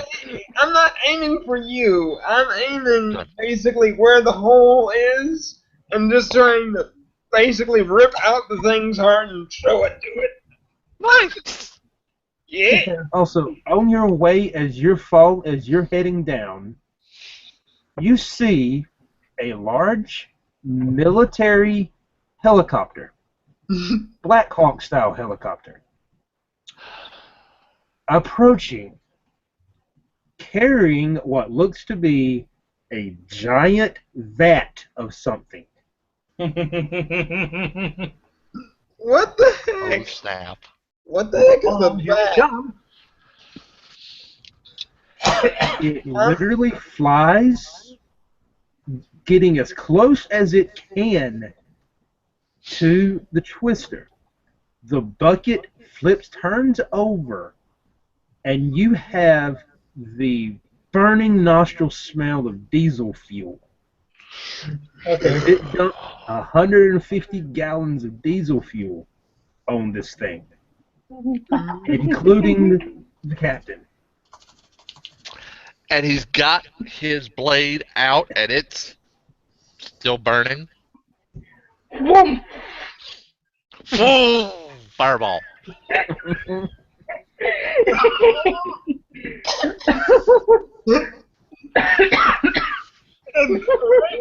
He's done the worse for wear, but Yeah. You also see as kinda the gone chopper now. as the chopper begins. You just hear Rosalind on the back of her cat. Holy shit! and you hear As when this the chopper fire taking kicks its up. exit as well, as this chopper is taking its exit, you see something else get thrown out of the chopper. Those of you on the ground, there are exactly 3 bags of jumbo marshmallows on the ground. That's brilliant.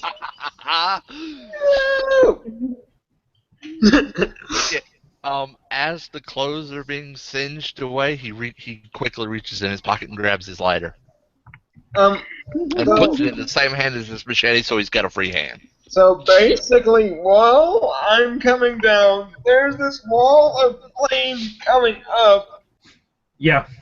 So I am quickly having to freaking fly my ass out of the way of an explosion. I will take whatever damage you see fit, but I'm basically trying to fly my ass to safety. No,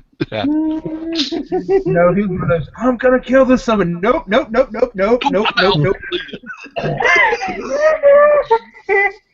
But Jameson will look down and see that this thing is well and truly toasted and kick off out of the flames.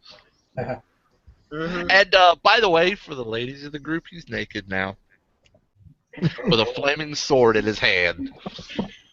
And you Rosalind lands. also consider Rosalind something. lands on the ground and just He is kind also a military.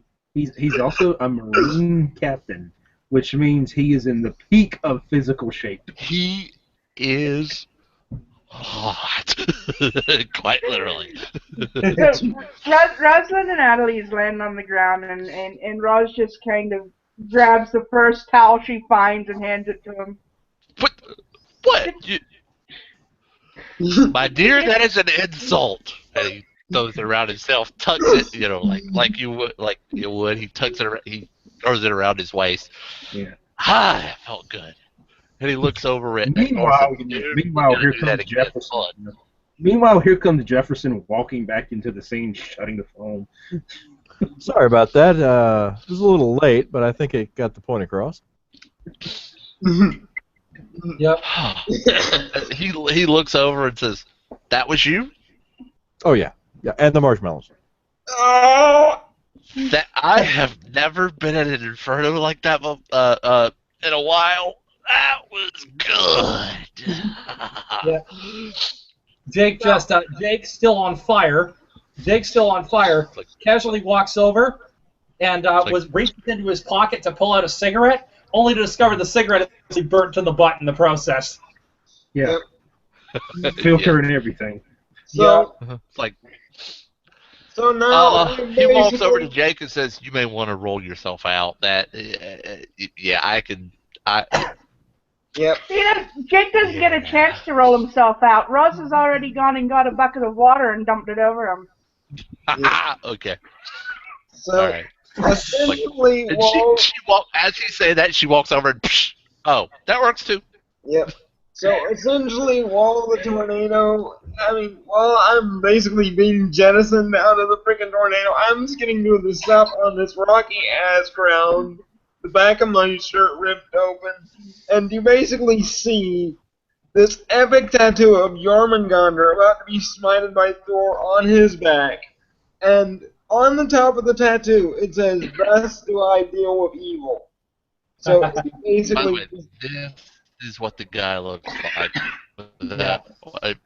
with his shirt. Anyway, sorry.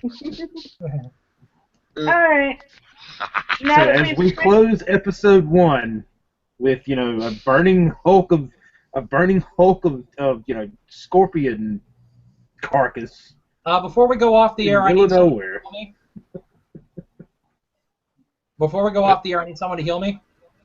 Yeah, I was about to say, now that we've squished the bug... Yeah, it's a given. It's a given. You're fine. Yeah. Now that we've Somebody squished the bug, walks over everybody needs healing. Yeah. All right. So we picked Nice. Jameson will walk over and grab a bag of marshmallows and he will have since doused his weapon, but he'll put one of the larger marshmallows on it and walk over to the scorpion. Anyway. Diesel fuel inferno campfire, ladies and gentlemen. Yep. Skidding to a stop, my head up to the sky, just looking at the stars as my own whirlwind dissipates. I'm just thinking this was a good day. Mm-hmm. Meanwhile, It's also about this time.